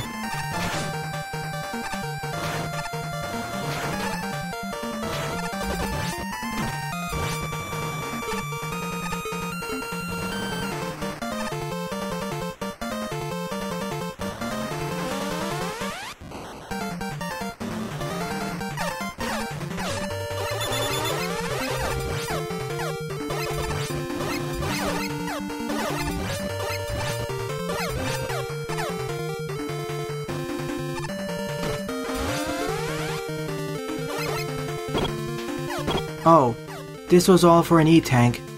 That makes sense.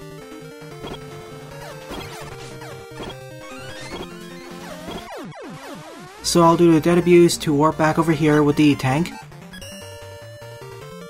A bit of a longer detour for an E-tank, but it was a challenge. It wasn't a freebie E-tank.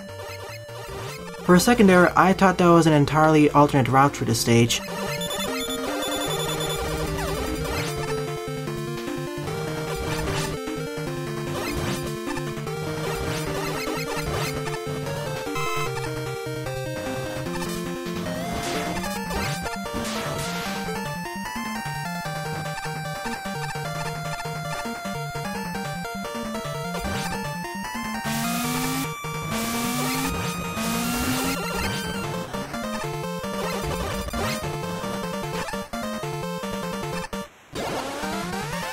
We're back over here, so we actually need to go here. What did I overlook?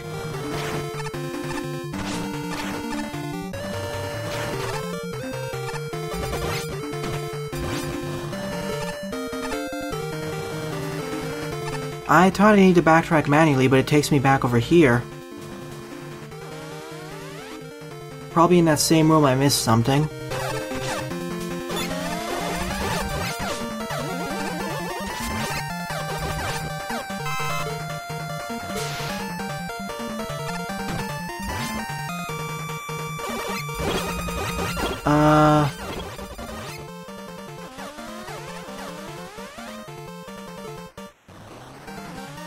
Well, that's cleared. Where to next then? Down the pit? Oh, okay then. I thought that was just a bottomless pit because of the fade to black, not actually where you need to go to next. That's why I got lost. You may want to fix that there, NightCurse.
So far, other than that one misdirection, this stage is fine. It feels like a fine fortress level.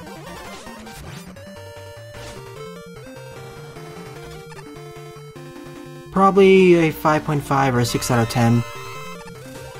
Checkpoint density is definitely on the good side, and the aesthetics are pretty good as well.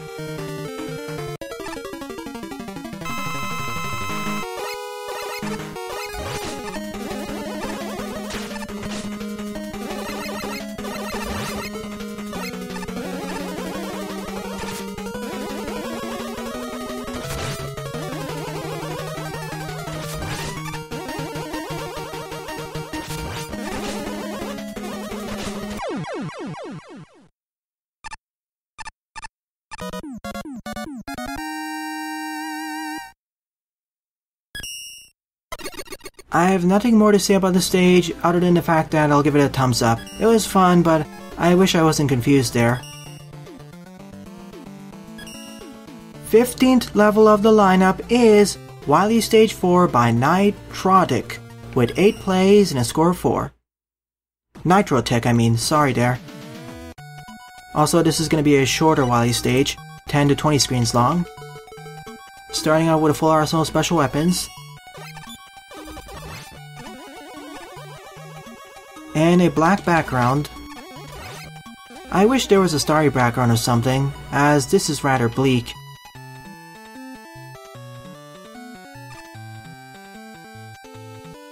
I know this is supposed to be maybe a Wily fortress in space, but still, even the previous stage had a starry background.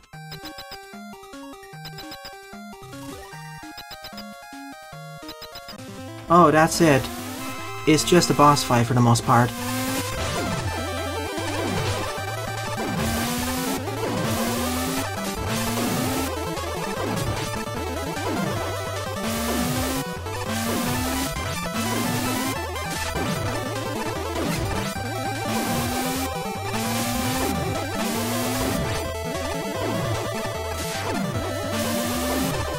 It is a fun little fortress boss, I will give it that, because you need to swap over from jumping on a flipping platform to hit Bomb Man, while paying attention to the progress of the yellow force beam on the right.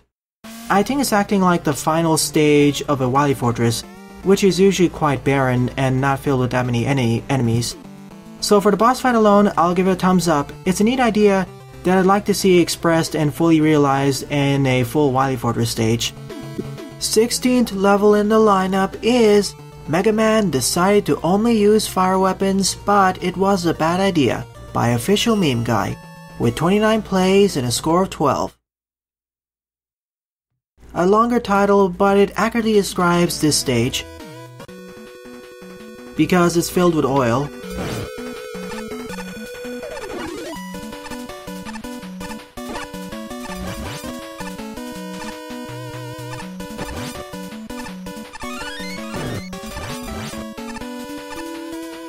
The opening crawl wasn't too bad, but it's gonna quickly get worse.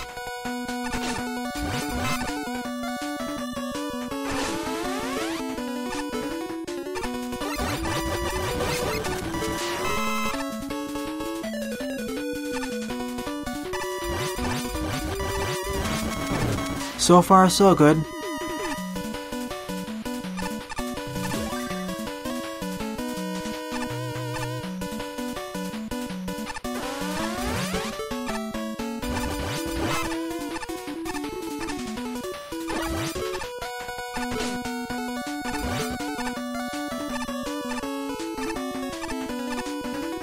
I see. We need to activate the oil fires here in order to block the yellow force beams. That's neat. I haven't seen a stage use this gimmick before. Being able to turn on spikes, basically.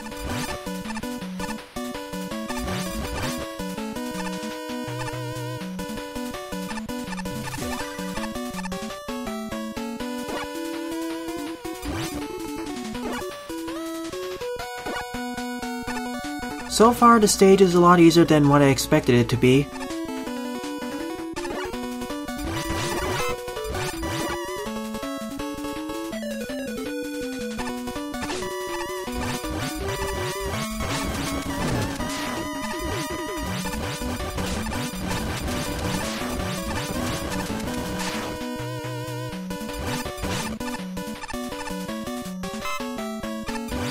I was expecting there to be a lot more oil everywhere.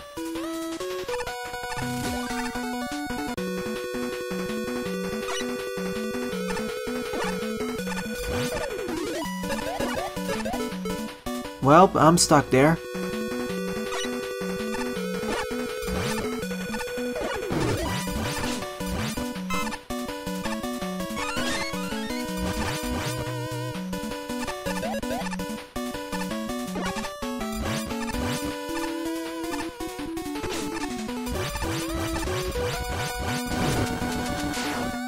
The stage is definitely gradually getting harder though.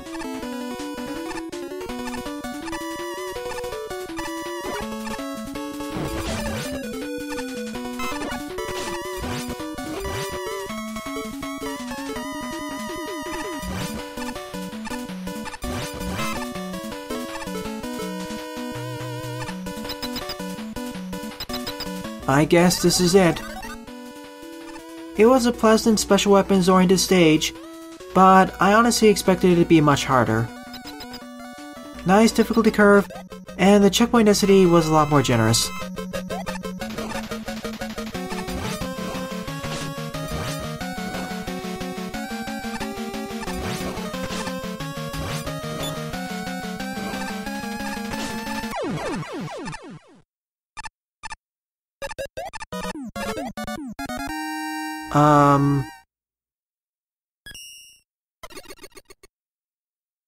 Okay, I don't know what happened there. Somehow I broke the screen boundaries and scrolled the screens somewhat. That never happened before during the end of a stage, at least here, when there was no motion whatsoever. Moving right along. 17th level of the lineup is Magnet Man Remix by QueenMonika, with 31 plays and a score of 6.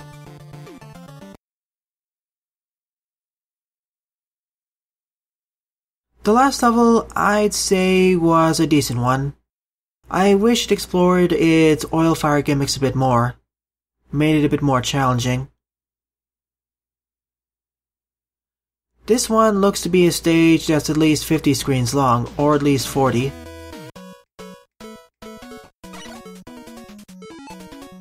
We're missing 2 special weapons for now.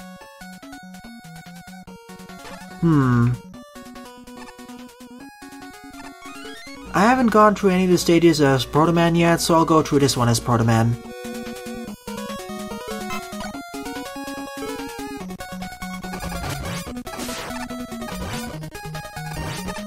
And it seems that Proto Man is easy mode.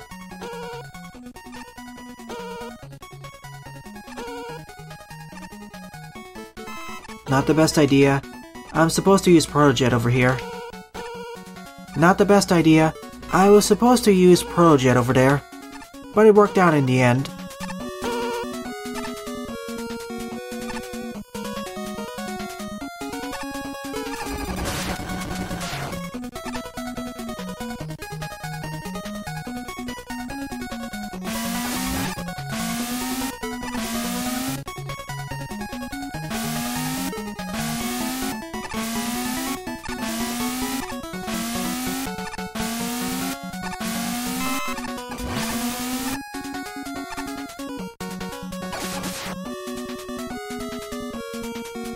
We even have alternate pathways.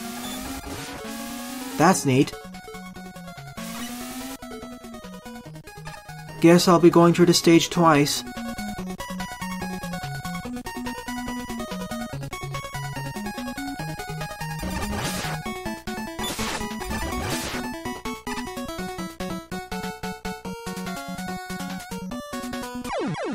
Well, that sucked. I didn't do the slide jump fast enough.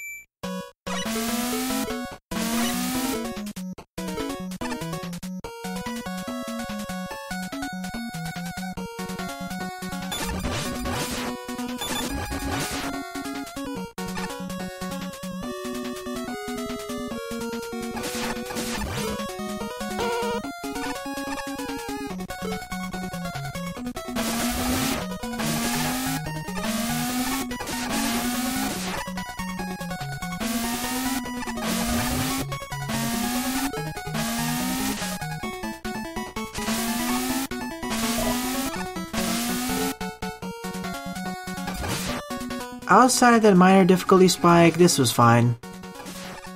I would have preferred if that last magnet challenge was the first one I encountered, as that was the easiest and least risky one.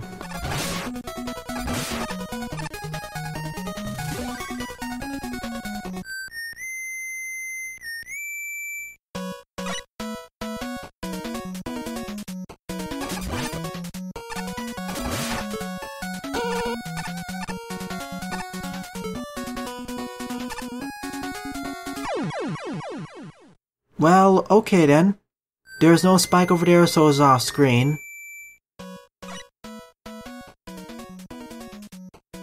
Oh, that's why.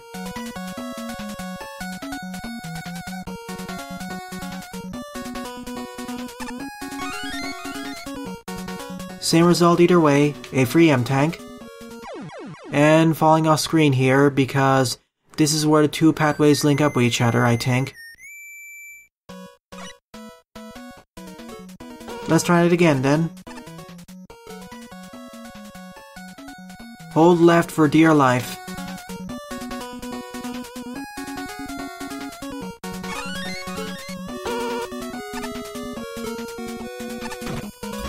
So this is how we unlock the Pharaoh Shot, as well as a third M-Tank. I would have preferred an E-Tank instead.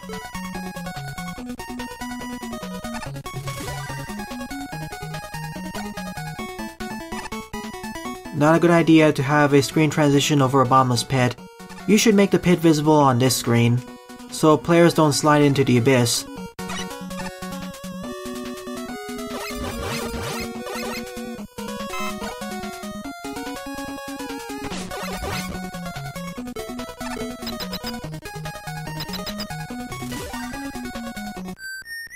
So I believe that this was Matted Man Remix.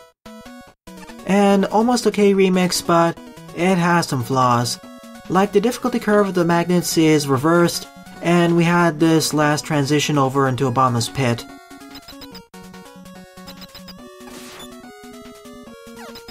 Skip past the mini-boss. The stage isn't over yet. That was just the first half. Now we're actually in Magnet Man's facility.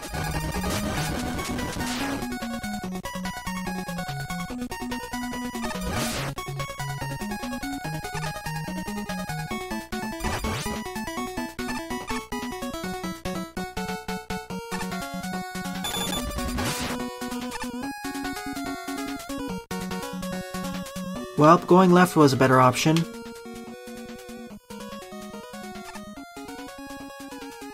Yet I survived.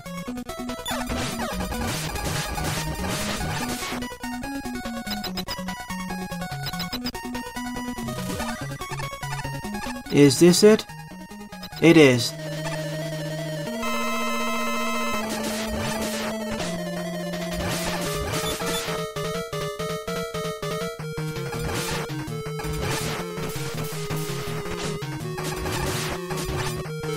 As long as I stay in the center, I should be fine.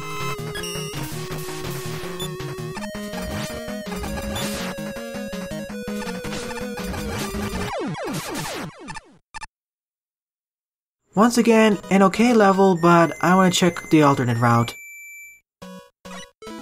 So do a quick reset and a full reset over here. This time, I'll go through the stage as Megaman.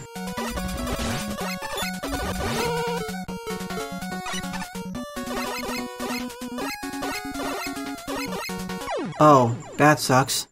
Let's try it again. This time using Russian and going to the ceiling.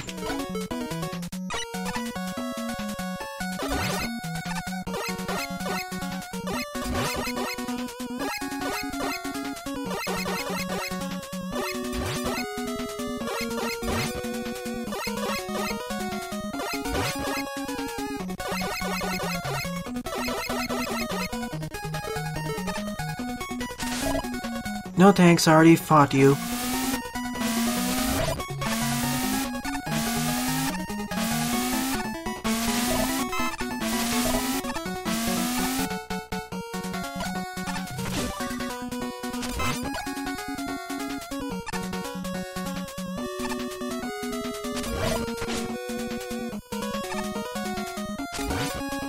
Even more split pathways. This is how I gain access to that other special weapon. Probably Magnet Man's alternative weakness.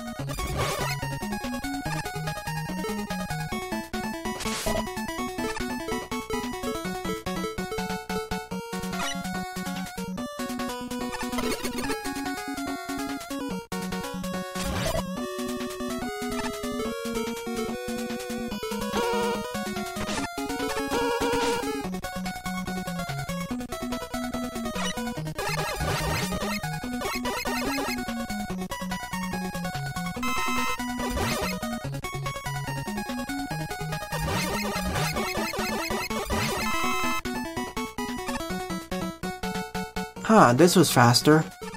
I believe that this is the shorter but a bit harder route.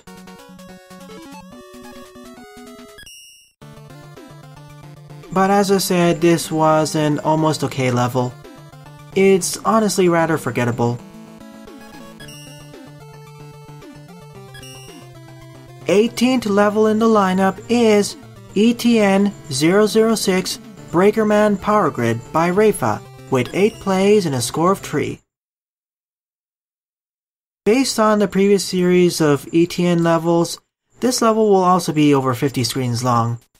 Or maybe 30 screens this time, because the loading time is a lot shorter.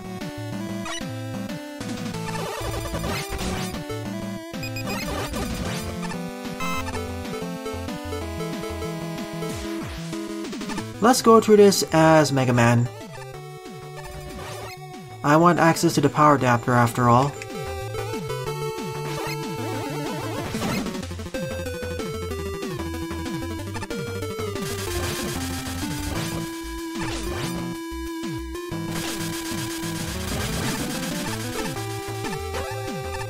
First easily accessible key.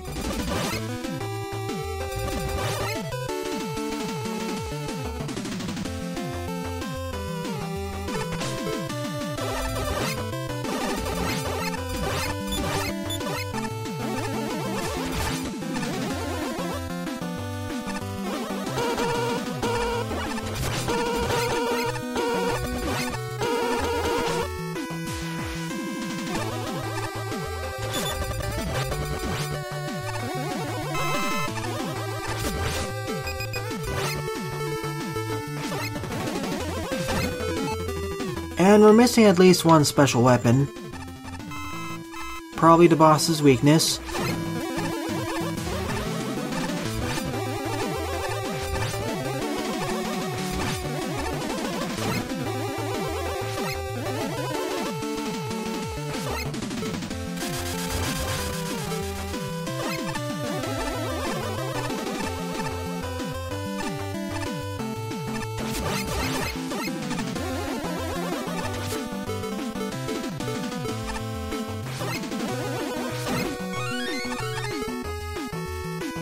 Wow, this is strong.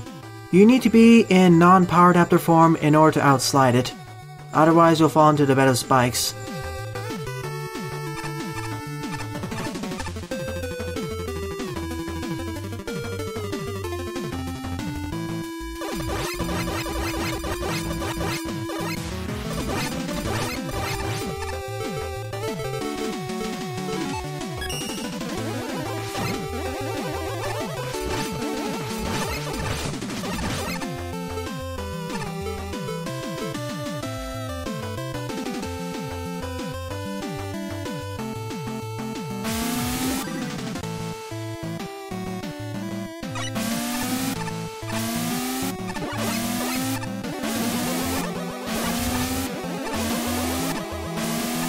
Oh goody, Yoku blocks.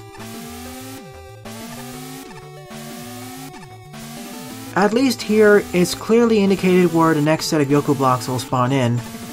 Maybe not next, but where all the Yoku block slots are.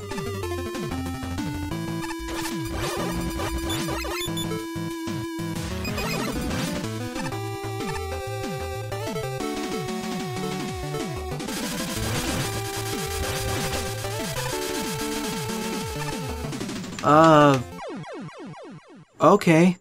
That was a strange engine glitch. I clipped through the wall again, thanks to the magnets.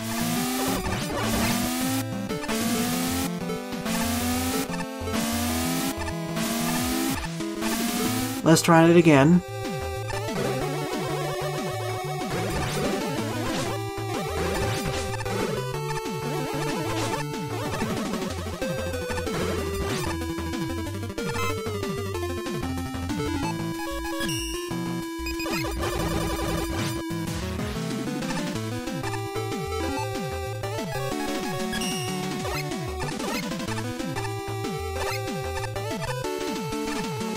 This is going to be a problem.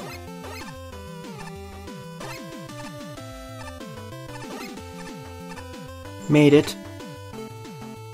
With some difficulty.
There's our next key.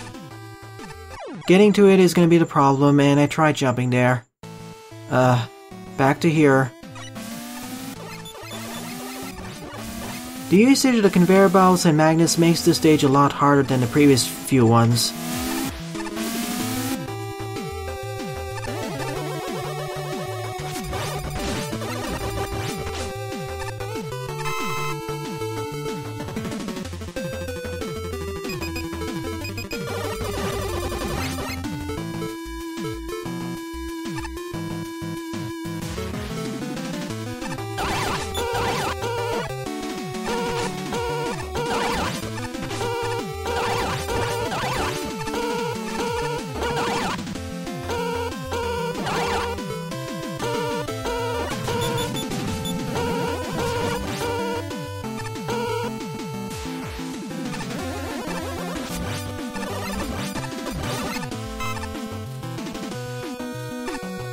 The other problem is that getting back is no easy task.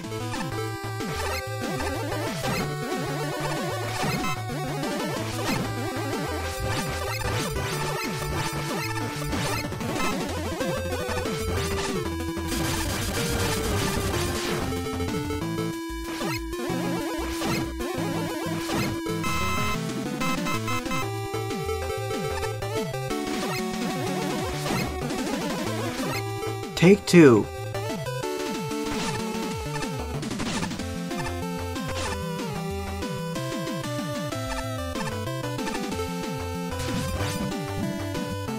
Pull me in, please. Oh, that's why. The conveyor belt was stronger for some reason.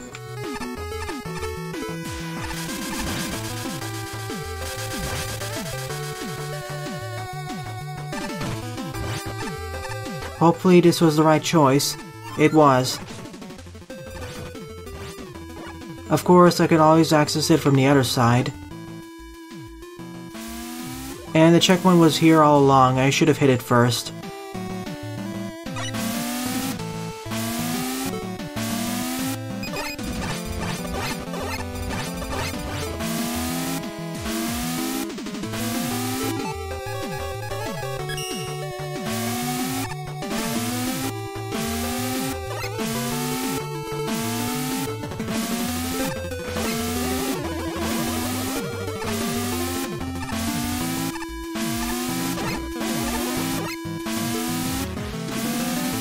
That was a bad decision, yet I salvaged it.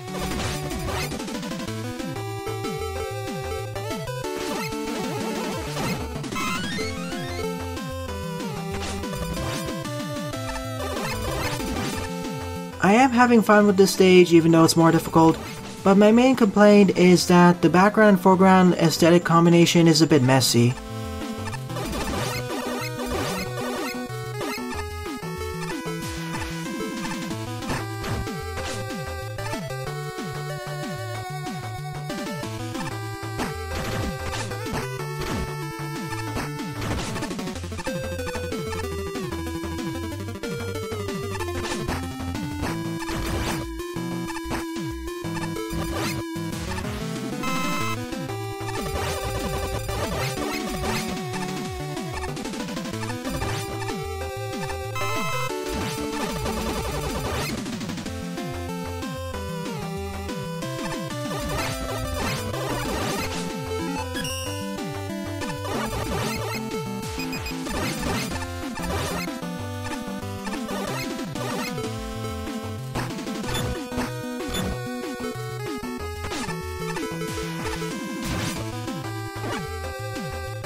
Damage boosting is your friend here.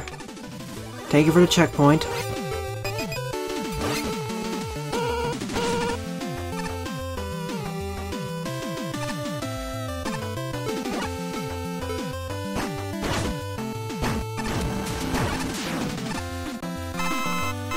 Seems like this stage really likes using the Tamas as mini-bosses.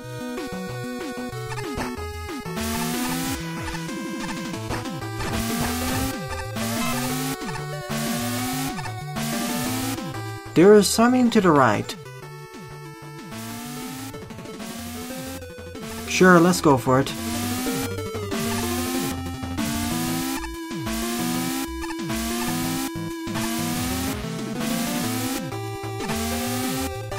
A Yoshiki, and I can bypass this segment.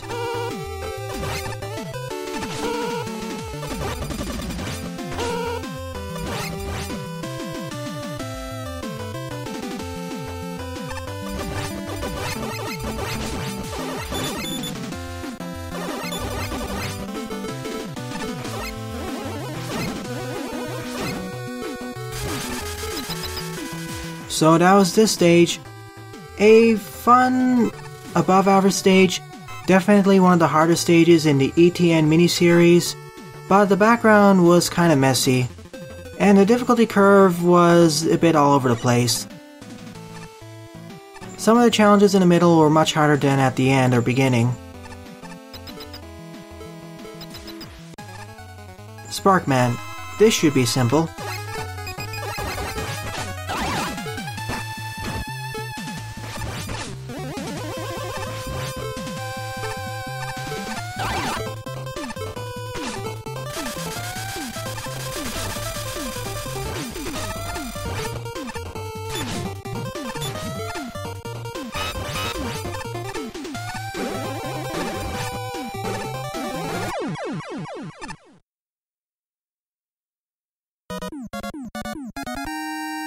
For a power station stage, this was okay. But honestly, that's all I can say, was okay. 19th level in the lineup is Winter Soldier, level hardest, player's discretion is advised, by Shaun Williams, with 4 plays and a score of 0. Oh boy, another Shaun Williams stage. So this stage is going to have a lot of enemies, I'm sure of it, and forced weapon usage. So let's get ready. After all, it warned me in advance.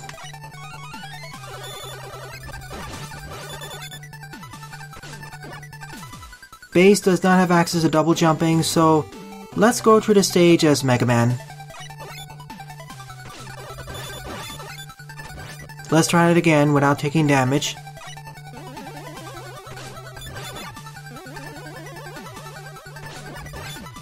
Again.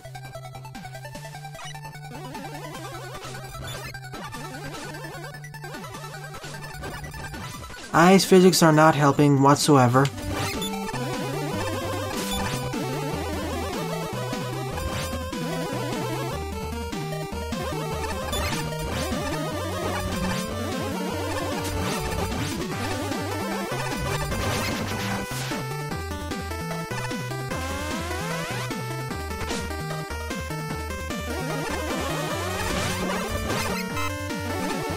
I hear a force beam.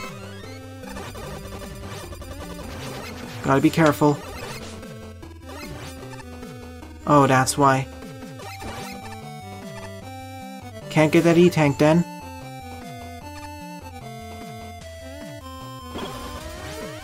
That was close. I almost killed myself over there. Ring Boomerang and Ice Slasher.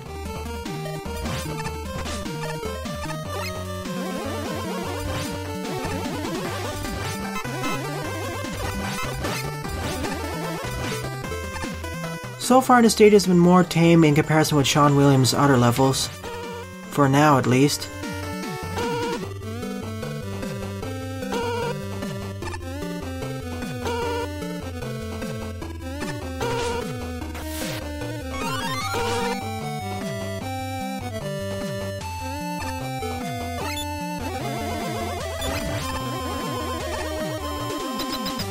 So far, so good. First checkpoint, thank you. Between this and the start, I got 1 E-Tank, 1 M-Tank, and 4 special weapons.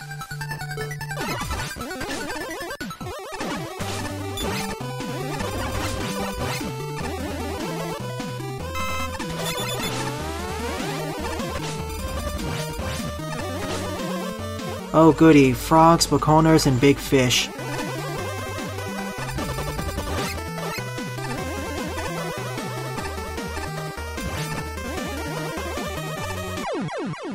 And hidden death spikes off screen, wonderful.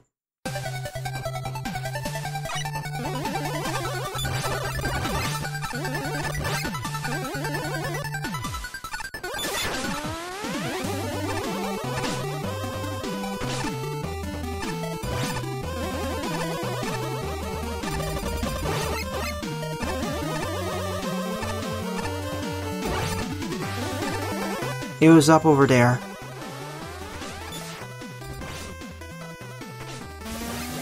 Damage boosting, thank you for the checkpoint. Did I miss something though? Too late to find out now. There's something to the left.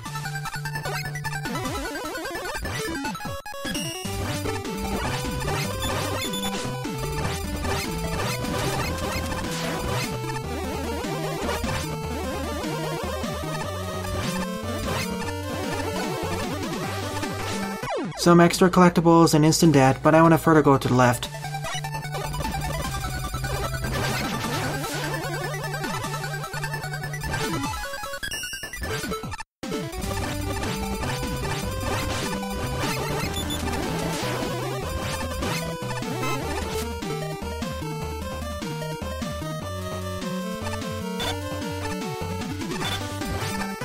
There we go.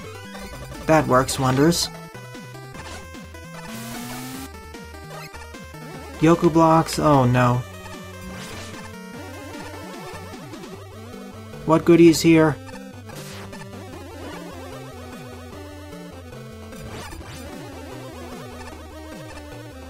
Please be something good.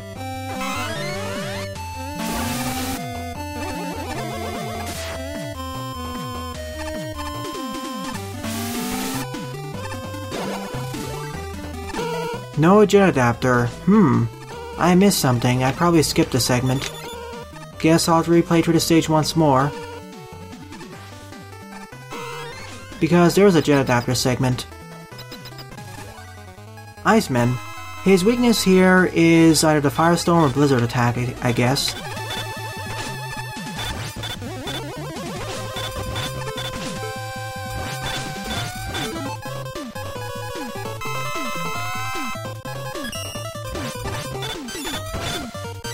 Plus I can use it to destroy the Afu up there, and make this boss fight a lot easier. Assuming I can hit it correctly. And get clipped off screen regardless. Thank you, game.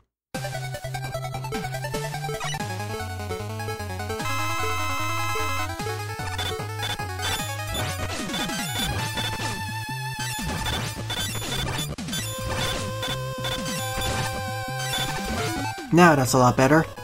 The Firestorm I probably gain access to in the other pathway.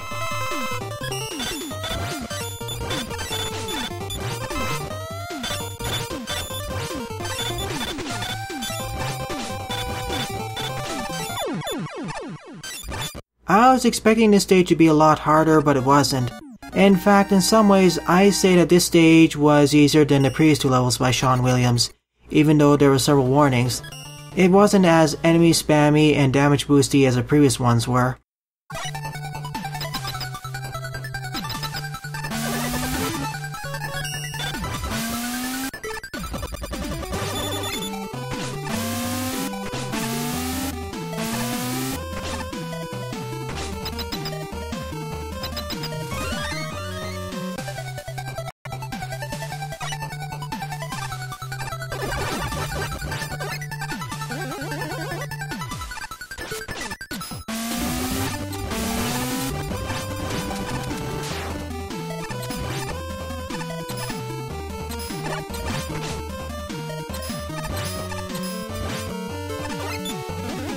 I wish this stage didn't have ice physics. It makes the stage a lot more difficult and frustrating.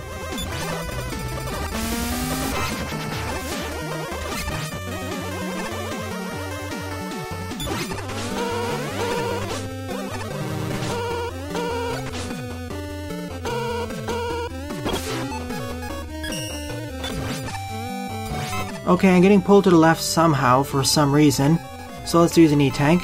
Oh, because of Yafu, that's why I didn't notice it earlier.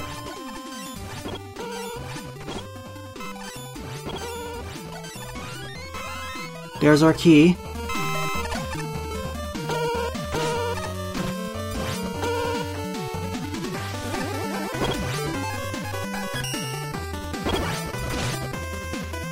Another free E-Tank? I mean another free M-Tank, that is. Here's an E-Tank. As well as a full life refill, thank you. This part of the stage is a lot longer than the other part of the stage, or other route I mean. I also gained a jet adapter somewhere, so let's use it here.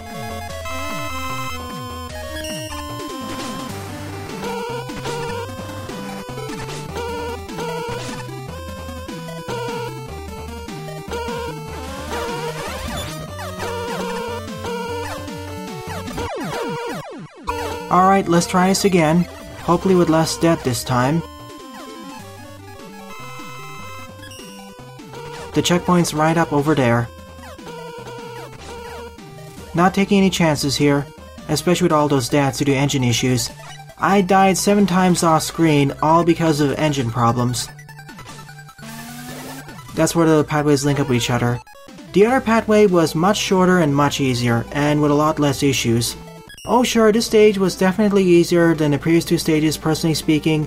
A lot less enemy spam, better polish, better level difficulty curve. But the engine issues themselves are the ones that cause the most issues. But hey, it was a neat challenge level using special weapons. 20th level of the lineup is Wily's Revenge Fortress 3 by SonicBioniclemaster, with 8 plays and a score of 2. Let's hope that this stage has less engine issues. It probably won't.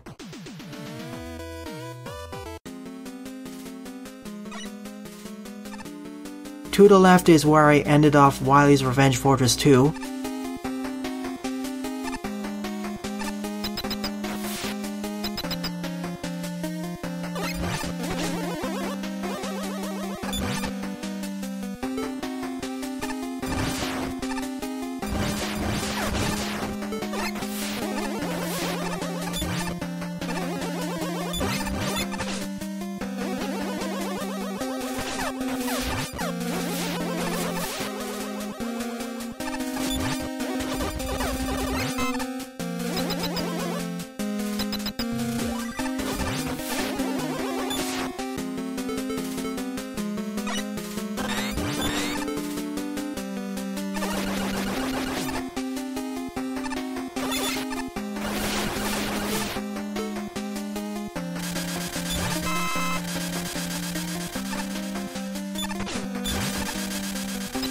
Huh, somebody just spawned at Sniper Joe. 2 Tamas. Fall rather easily as well. If they were 2 hot dogs, that'd be a lot more challenging. But because Tamas are rather weak in this engine, durability-wise, it doesn't work out in their favor.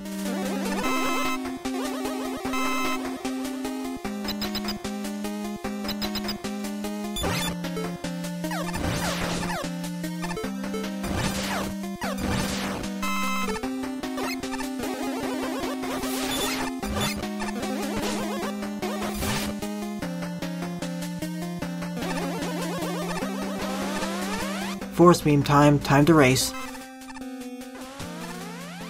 Starting out easy with green and yellow force beams. Probably going to be red force beams at the end. Yeah, here they are.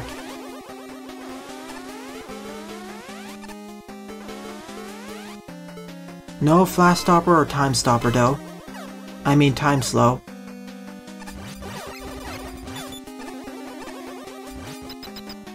Nevertheless, that's the end of the stage, I guess. No, it isn't yet.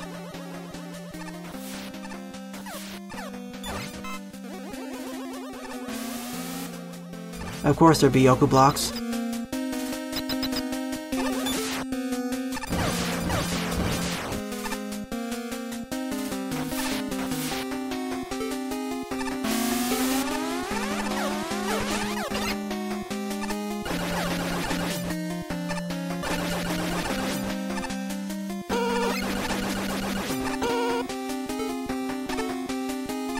So far, a run-of-the-mill fortress level.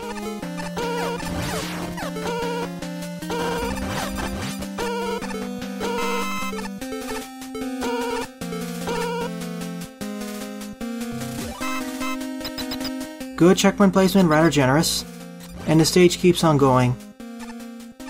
The previous stage had good enough checkpoint placement, but the main issue were the engine issues.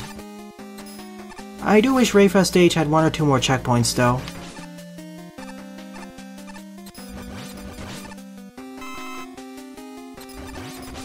Doubling up on the enemies I see, to slow us down.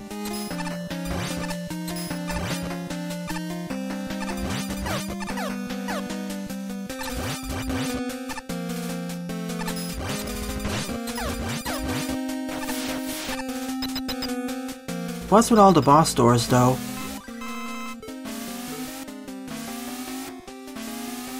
Every time I go into a boss door, I keep taking that on near the end of the stage, but nope, we move on to the next section.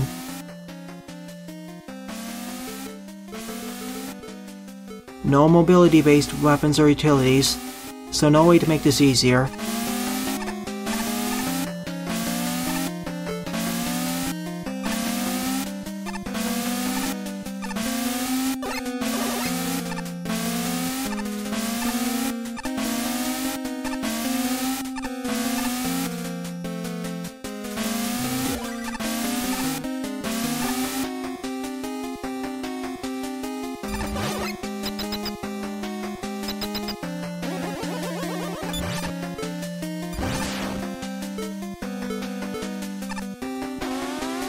It's entirely possible to do this buster only, but I'd rather use special weapons to speed up the process.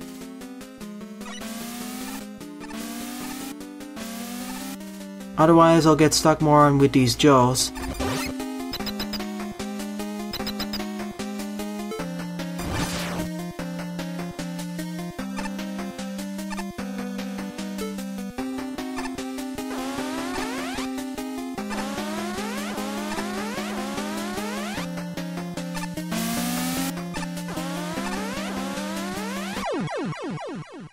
Because of the minor stutter there, that was my stutter, not the game stutter, I died. Suddenly the stage has gone a lot harder than what I expected it to be.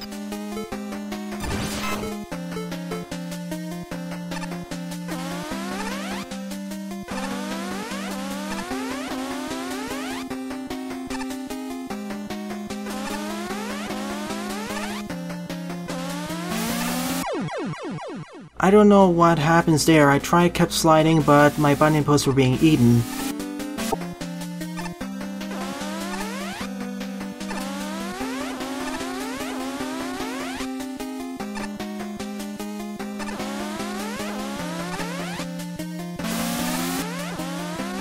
Made it this time after 5 attempts.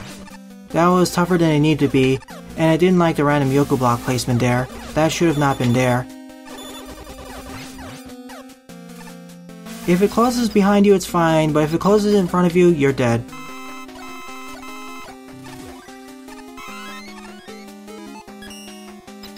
Nonetheless, time to face the boss.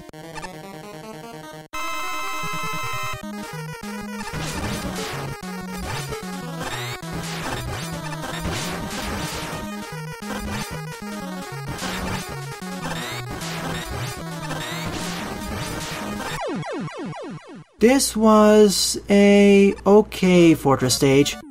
Got a bit rather long with some of the repetitive gimmicks. 21st level on the lineup is Underground Robot Factory by Tylerbot, with 18 plays and a score of 6. I never got around to playing version 1 of the stage, as by the time I tried searching its ID, it was already removed from the server by Tylerbot. So let's see how version 2 fares. For this stage we have 3 playable characters, Megaman, Protoman, or Bass. If you go through this as Protoman, Your only means of offense are the Danger Wrap and Rolling Cutter. So for this stage, I'll be going through it as base, who has access to double jumping and dashing. The other reason being that most of the stages I've gone through in this part have been with Megaman. So just like with Tarlobot's previous stage, Protoman is essentially the hard mode version of the stage.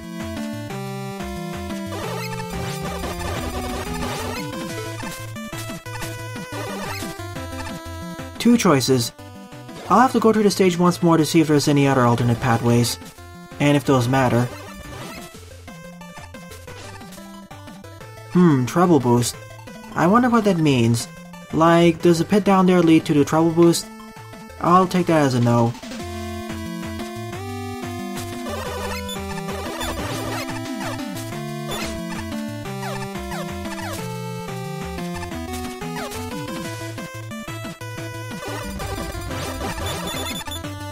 There are several of these treble boost blocks.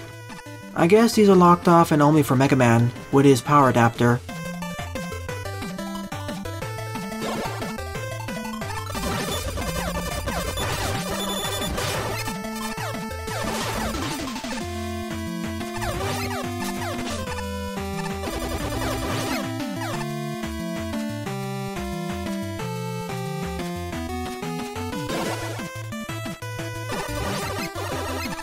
As base, I can skip the mini-boss Squidon.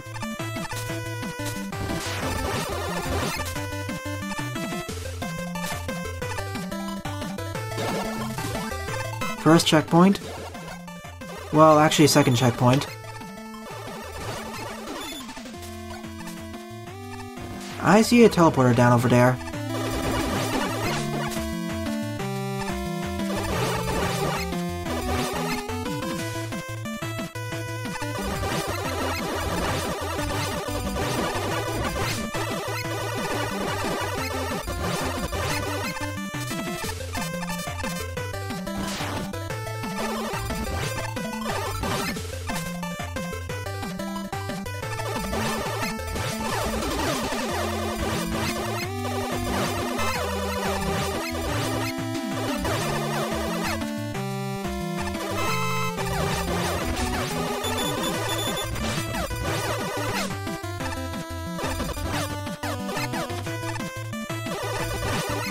Only problem is that taking care of these Sniper Joes takes longer, as I don't have access to a special weapon yet.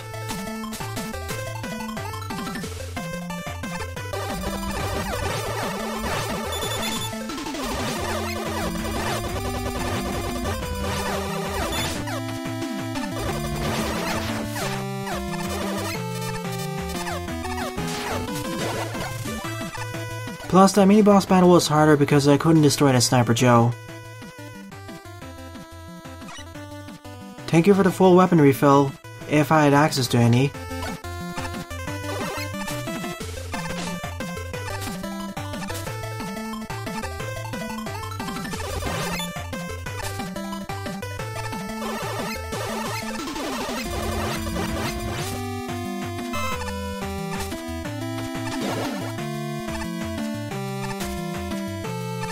This awfully looks like a base-only route, because only base can cross the gap this way. Same here.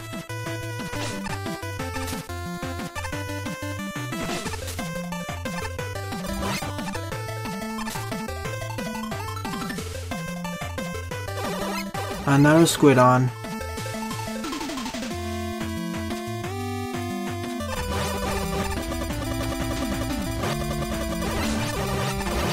Though I say that this mini-boss battle was a lot easier than the previous one.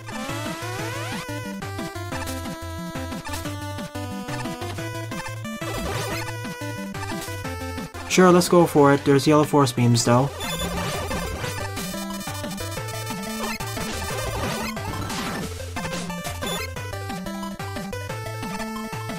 Another Squidon.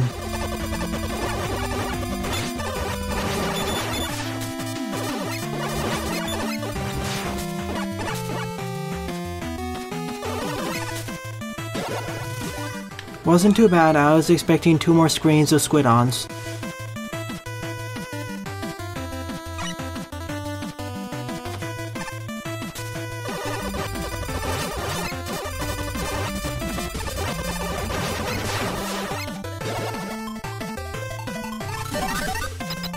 I suppose this is where the stage ends. Yep, here it is. Cut, man.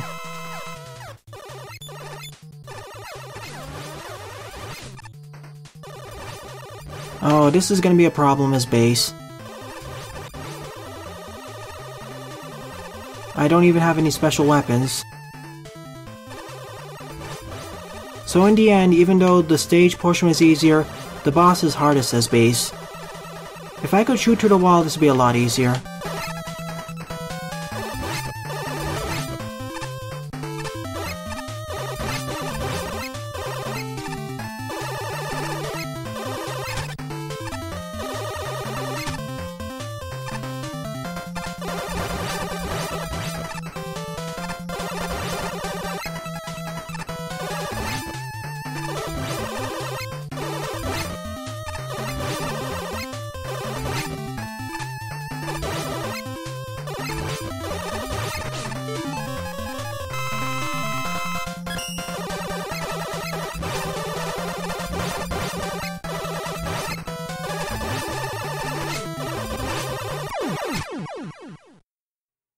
It is certainly doable, base buster only, but it's a long one. Overall, a neat little level. Definitely more focused on its gimmicks than the previous stage, but I want to check to see if there's any differences with the other characters. This time, I'll be going through half the stage with Megaman. If I don't see any apparent changes, I'll just end off the stage and quickly move on to the next one. I say that this stage is a 7 out of 10 or 6.5 out of 10. A solid 7, I'd say. Oh yeah, only Protoman gains access to the boss's weakness. That makes sense.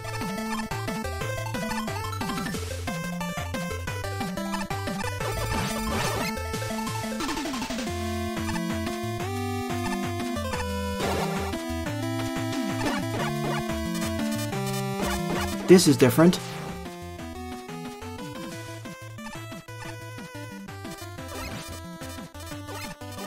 No charge shots though.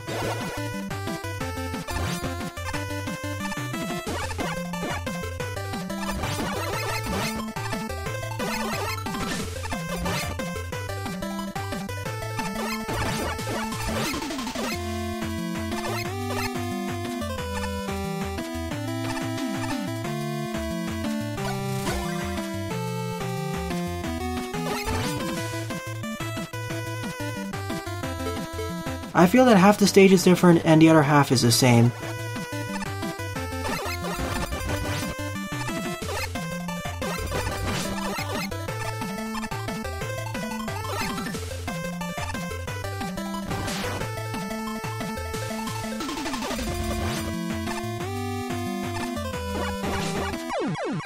Well, that was a bad choice. I thought I had enough leeway, but I didn't.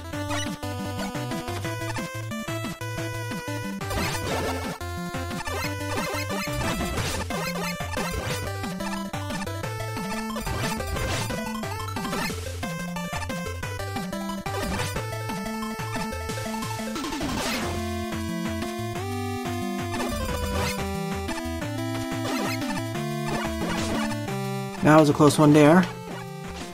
Can't destroy them because they're out of reach. At least some of them are. Once again, I was totally expecting this section to go by for twice as long.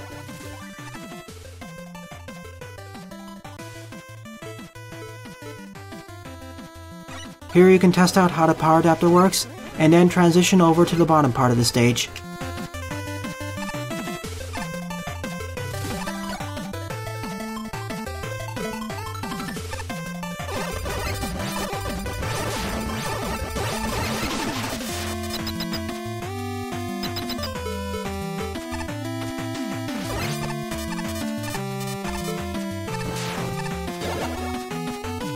Glad to see that there are some differences with the stage, some significant differences.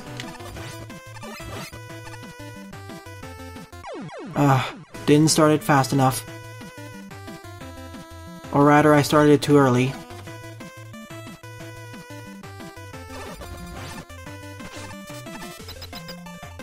In some ways, this feels more like a fortress stage, but most of the gimmicks are introduced first in a safer environment and gradually made tougher. We saw it with the Docrons, the Picket Men, as well as the conveyor belts, and the tri-propeller enemies.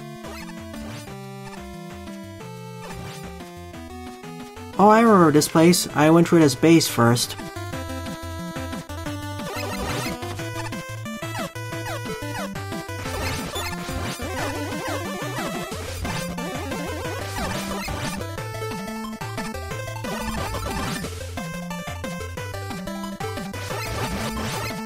Which means that if I take the normal route with base or Protoman, the stage is longer.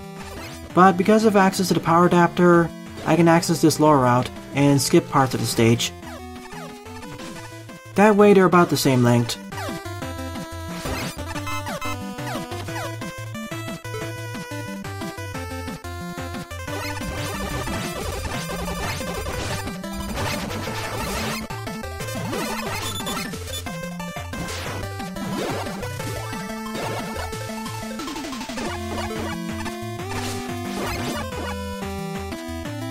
I guess this is how it balances out in the end.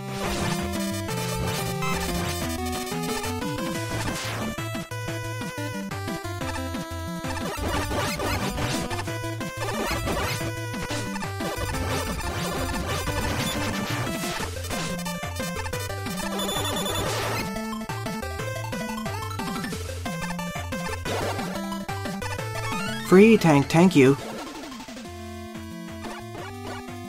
Oh, so that's what that section was for.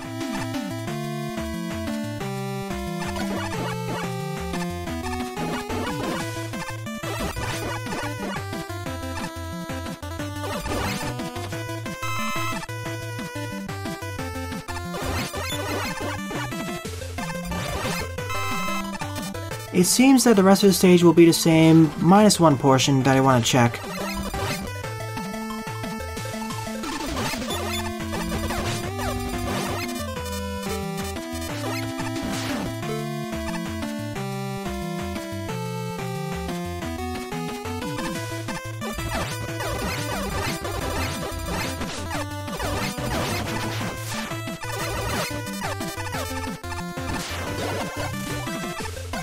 Yep, this is different.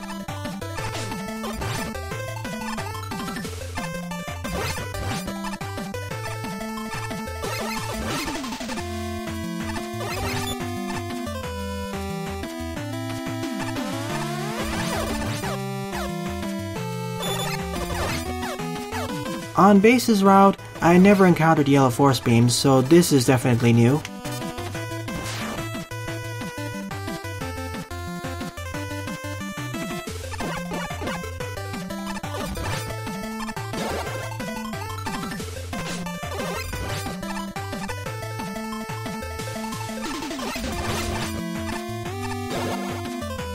So in effect, Megaman and Protoman share almost the same route, whereas Base has his own unique route, at least 50% different.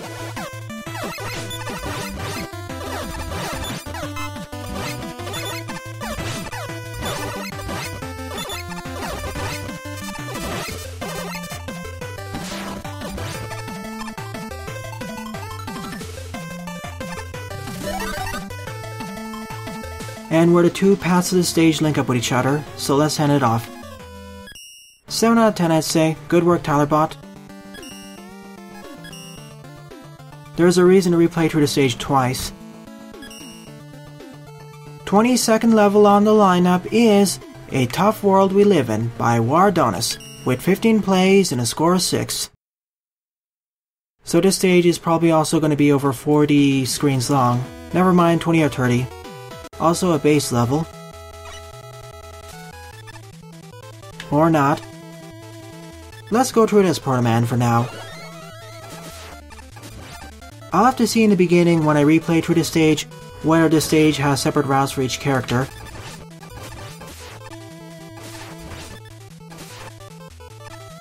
So far it seems that Protoman is the easy route because he doesn't take double damage, and he has access to the Proto Strike.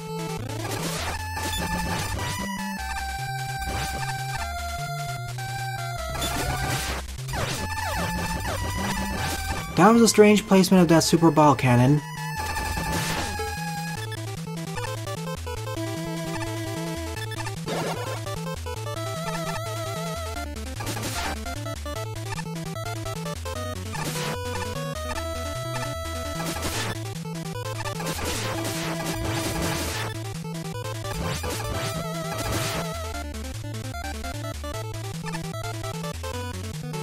I wonder where the spinning top ends.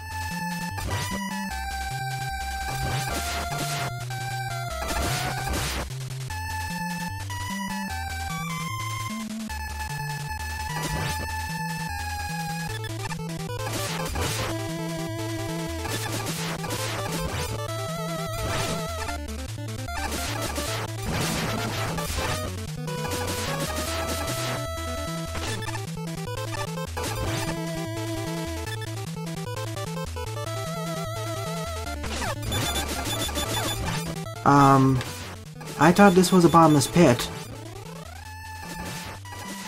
Okay then. Works for me.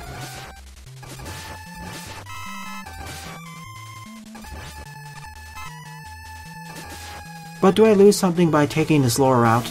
That's my question.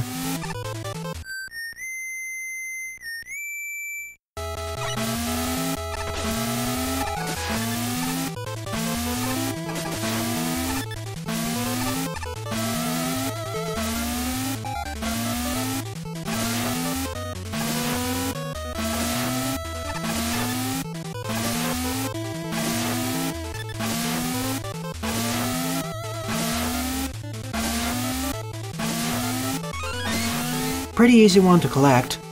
There's something down over there. And the screen boundaries are broken once again, because we can see a gray void to the bottom left that hasn't been filled in.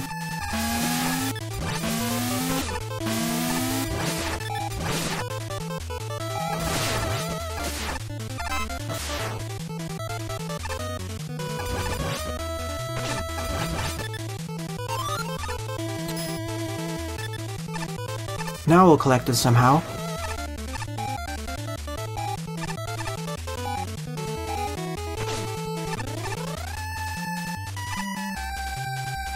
Well, that didn't go as expected. At least it wasn't a death pit, as many other levels would do.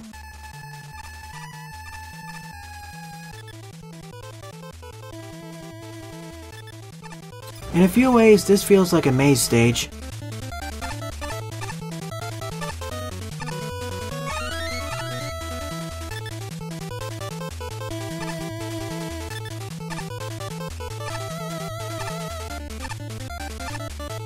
Because there seems to be multiple viable routes, all with their own goodies, like E-tanks, M-tanks, and extra special weapons.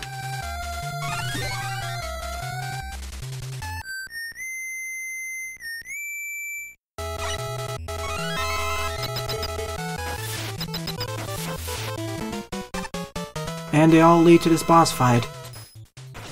Well, there's a lot to explore in this level, for sure.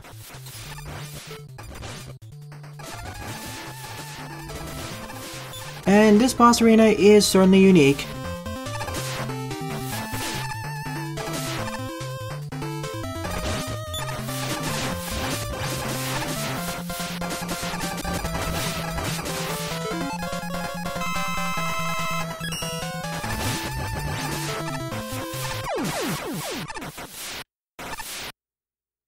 In comparison with Wardonis' previous stages, this was certainly the most open and freeform. I mean, there are 3 boss doors to get to here, so depending on what route you take, this stage can be longer or shorter. Not to mention, I overlook special weapons like the Charge Kick and the Crash Bomb. And it seems that choosing Megaman or Protoman is like a difficulty selector, whereas Megaman is the hard mode or normal mode, Protoman is the easy mode.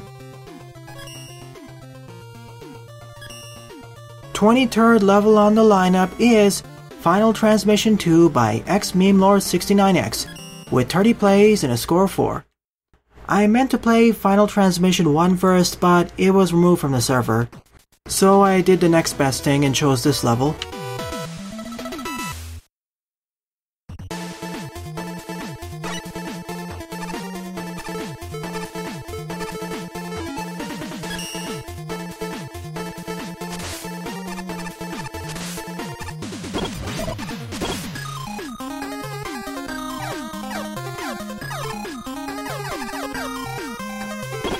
This is an interesting setup.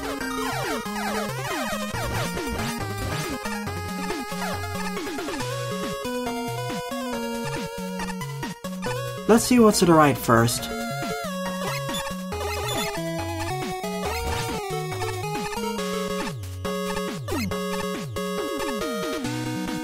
An E-tank. Pretty easily acquirable one.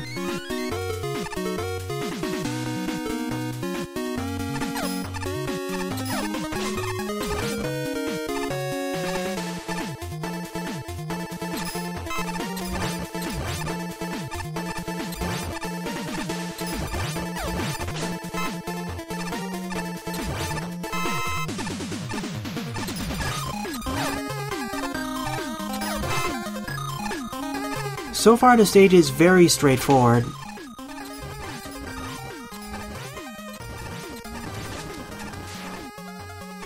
For this kind of stage, I'm not sure if the music is appropriate. It's not that slow going. Thank you for the checkpoint. The previous few stages also had pretty good checkpoint placement.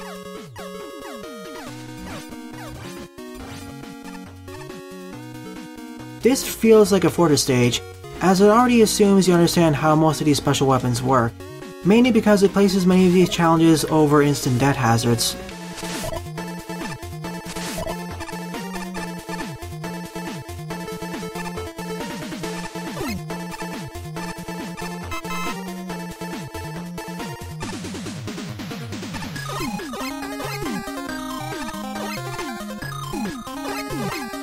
For example, with the Wind Tornado, being placed initially over spikes in a bottomless pit.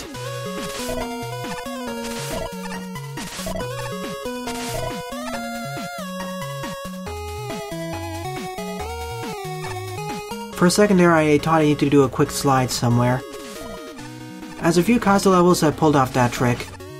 Not even just Kaiser levels, actually.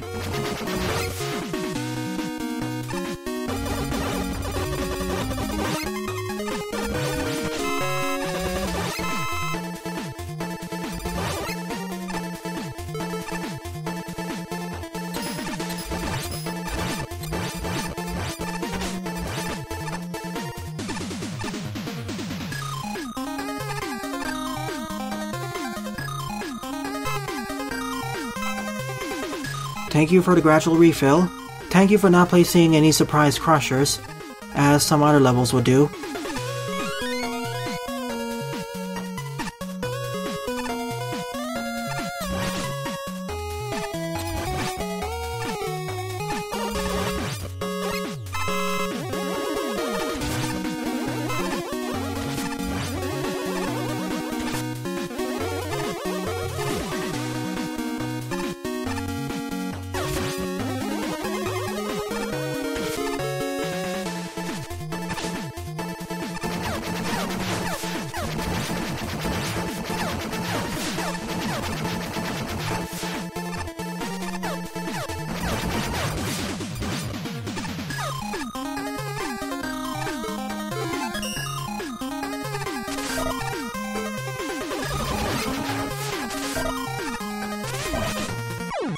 Almost made it. I got too greedy.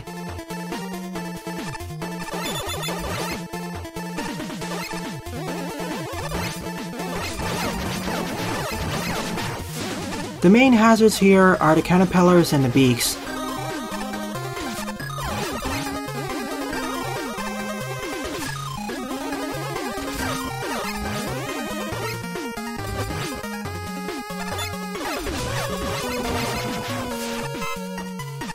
The tackle fire is not as much.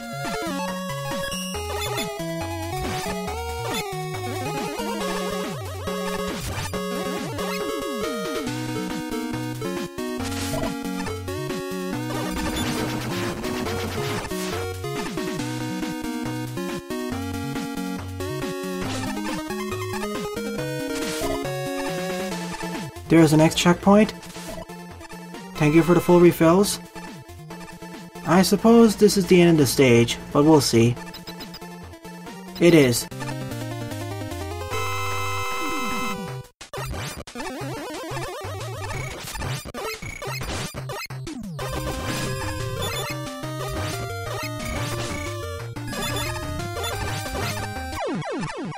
Overall, this was an okay stage. I wish it focused more on its special weapon-oriented challenges.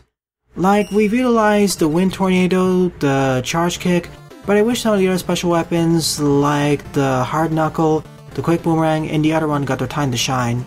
Because as stands right now, it's just a rather forgettable Fortress stage. Fourth level on the lineup is Deep in the Mines by Yetibucca, with 13 plays and a score of 0.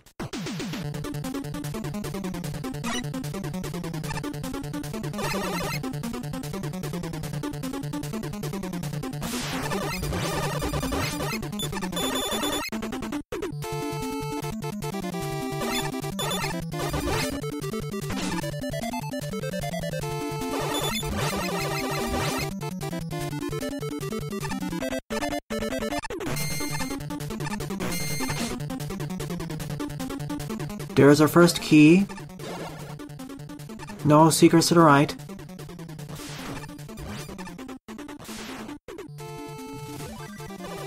Pretty generous checkpoint placement.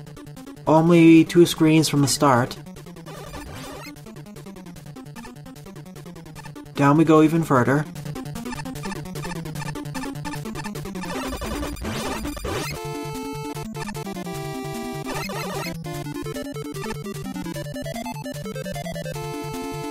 Even further down.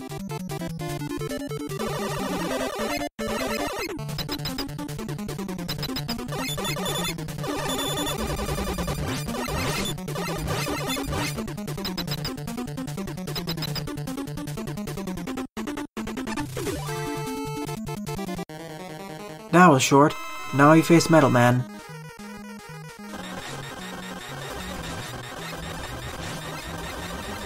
We just need to outlast him. We can potentially dodge him by going to the left, but it's faster to just damage boost. So that's that, a rather forgettable level. 25th level on the lineup is Weapon Capsule Relay 10 by YouTube Social HD2, with 70 plays and a score of 14. The level designer issued a challenge to me. In addition to completing the stage, I should look for all of the tanks hidden in the stage. Maybe not hidden, but scattered throughout this stage. There are 3 or 4 of them.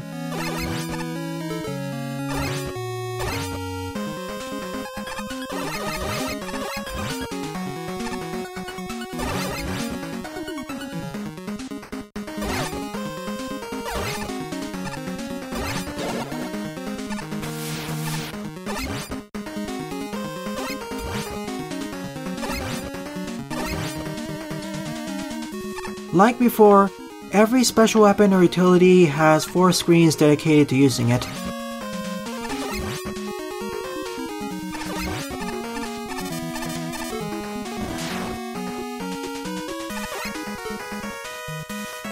There is E-Tank number 1, out in the open.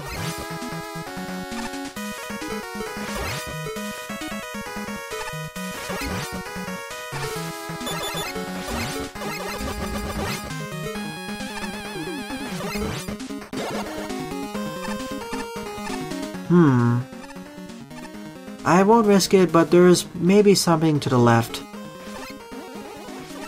If only I could use the noise crush up over here, then I could be sure.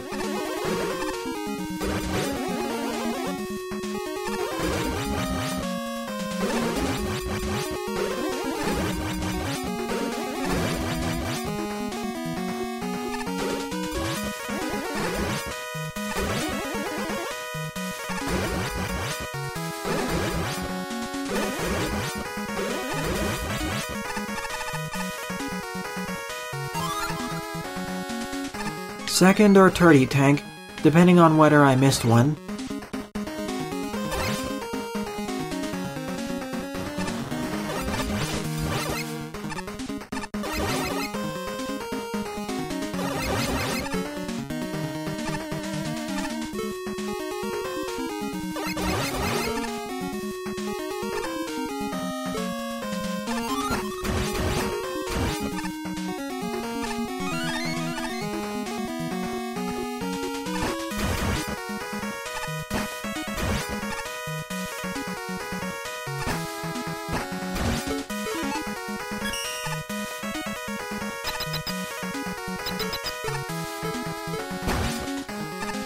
Here's the Yoshiki, meaning that I'm right at the boss gate.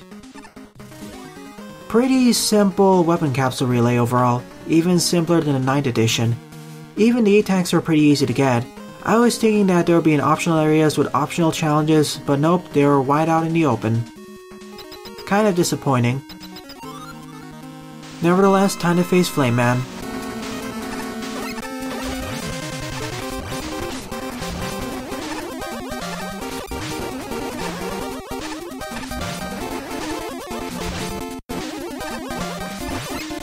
For an extra challenge, I'll finish him off using the power adapter.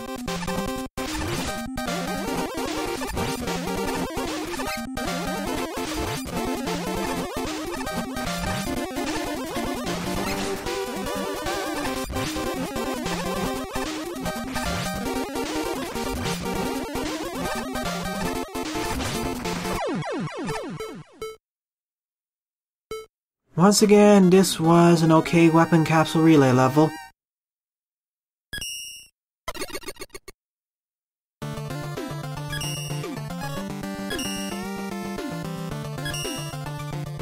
So 26th and final level of this long part is Winter Laboratory by Zen, with 17 plays and a score -5.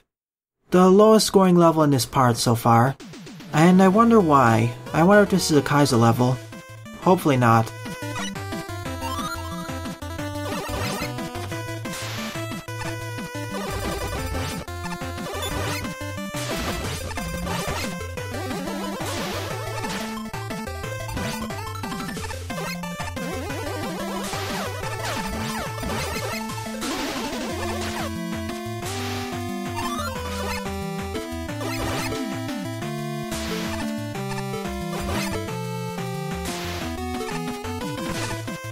There's probably something up over there. Just need to see what.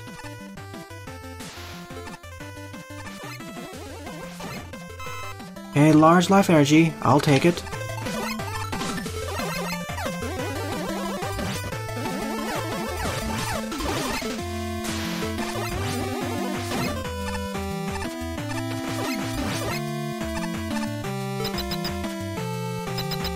Make sure not to slide off the platform here. Thank you for the first checkpoint.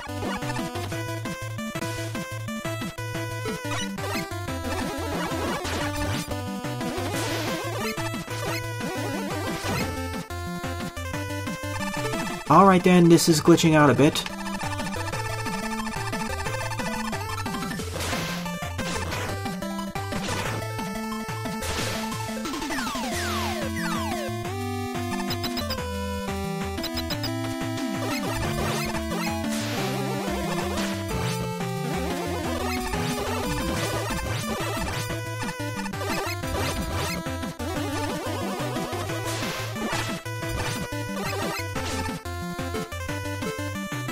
No super adapter here, just a punching segment downwards.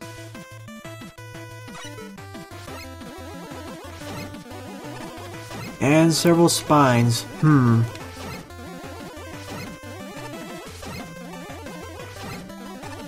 I probably want these on the ground.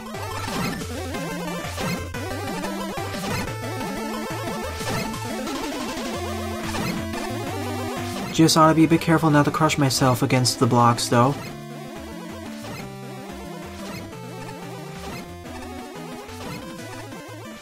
Ah, free E-tank, I'll take it. If I can access it, that is.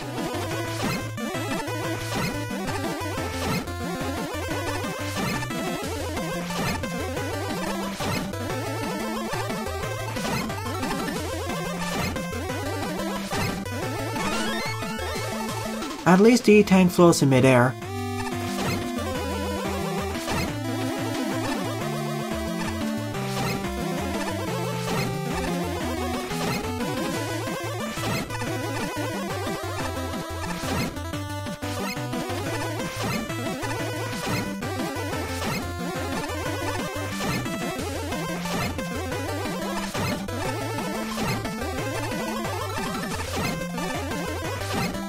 There's probably spikes down there, and I'd be right.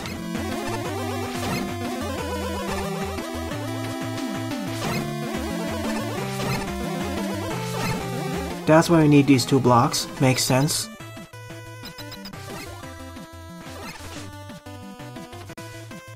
Once again, going to do a quick reset just for safety. I'm not sure how difficult this stage will be. Oh sure, it's not too difficult yet, but it can quickly balloon up in terms of difficulty.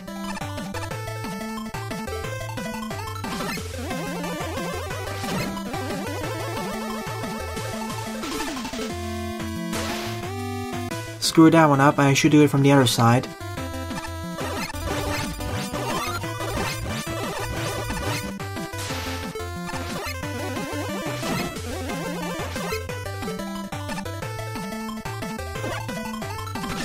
Of course, I can always just damage boost. That works wonders.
This is going to be a slight problem.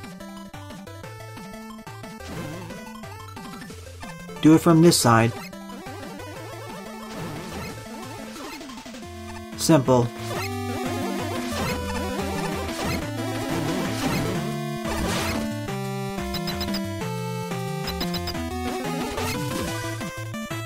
So far, I'm not seeing why the stage got a low score. Oh sure, it's a bit more difficult than usual, but there are several stages in this part which were more difficult than this one, and they got pretty good scores.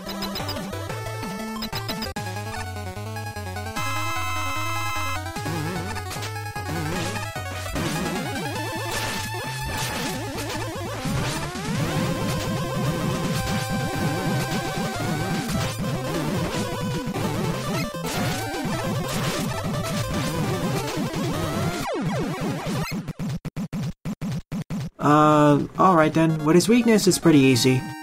Even with the charge shot it's pretty easy. I'll give this stage a thumbs up. It was a fun level, focusing on usage of the punch blocks, but you can easily circumvent several of the challenges in regards with a super adapter and a power adapter, especially with the former, thanks to damage boosting. Plus, the push blocks were introduced right at the end without any good introduction, so it's assumed you understand how they work. Overall, this felt like a Fortress stage that didn't explore its ideas that much, but it definitely does not deserve a negative score. It's not that bad. Probably players gave it a negative score due to that downward shoot segment with all the ice blocks they need to smash open. So the prediction I made at the beginning of this part, that this episode would go over 3 hours long, was correct. Currently, without edits, this episode is about 3 hours and 30 minutes long. Though after edits are applied, this will probably be 3 hours and 10 minutes or 15 minutes long. I'd like to dedicate this time to thank all of the viewers who submitted their levels to me from episodes 101 to 200. I'd like to thank Abbas193, AEIOU, Alan Carr, Amazemaker, Apple123 and Arky, Awag King, Az, BoltGreywing, Bradley Hodges, Brickman, Buster, C-Sketch, Carabicman, Cave the God, Jamito Zero, Cress, Croby, Crono MN, Daibumen, Darkness, David02, The Sid Will Matter, Derelict All-Star, Diamond Wolf, Dr. Wuluman, Dr. Novocaine, Dogerman, Dolphin, Dong Zhao, Dr. Cox Fortress Guard, DrWahwe, Enderman Champ, Phantom, Fatty98, Find the Exit, Foxy Expert 949, Frost Blue 1, GW9, Game Masterman, Game Fox YouTube, Ghoul Reaper, Gokulus, Green Bomber 123, Gumjaw, Happy, Heavy Elite,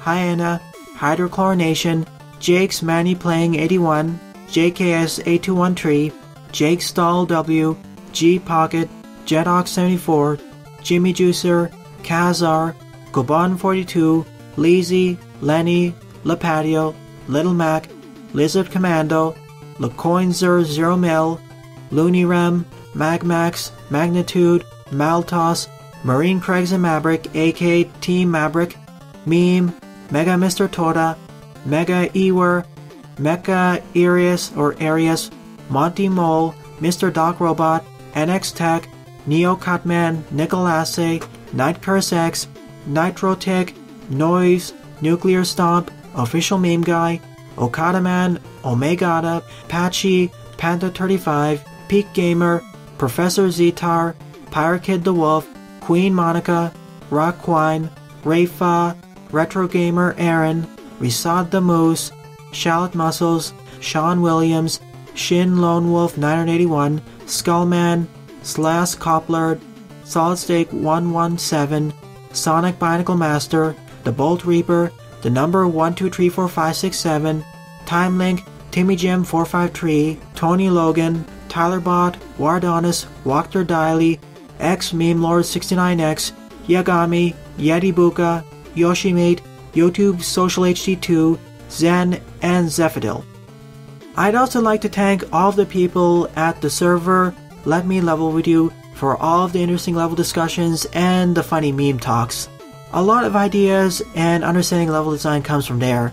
I'd also like to thank the Megaman Maker official Discord server, mainly for the devs for all their updates. I'd also like to thank all my other regular viewers, as well as those that I missed in any one of those prior lists. Because of your dedicated support, I've acquired over 371,000 total views on my channel and almost 700 subs. I can't emphasize enough how your continued support and dedication motivates me to produce new content for not only this LP, but for this channel in general. Thank you, everyone. Now, following the release of this massive episode, I'll be taking a 1 to 2 week hiatus from this LP series. I'll be taking this time in order to start my LP of Joes. It's been long awaited and I've been delaying it long enough. Thank you everyone for watching this LP series and have a wonderful day.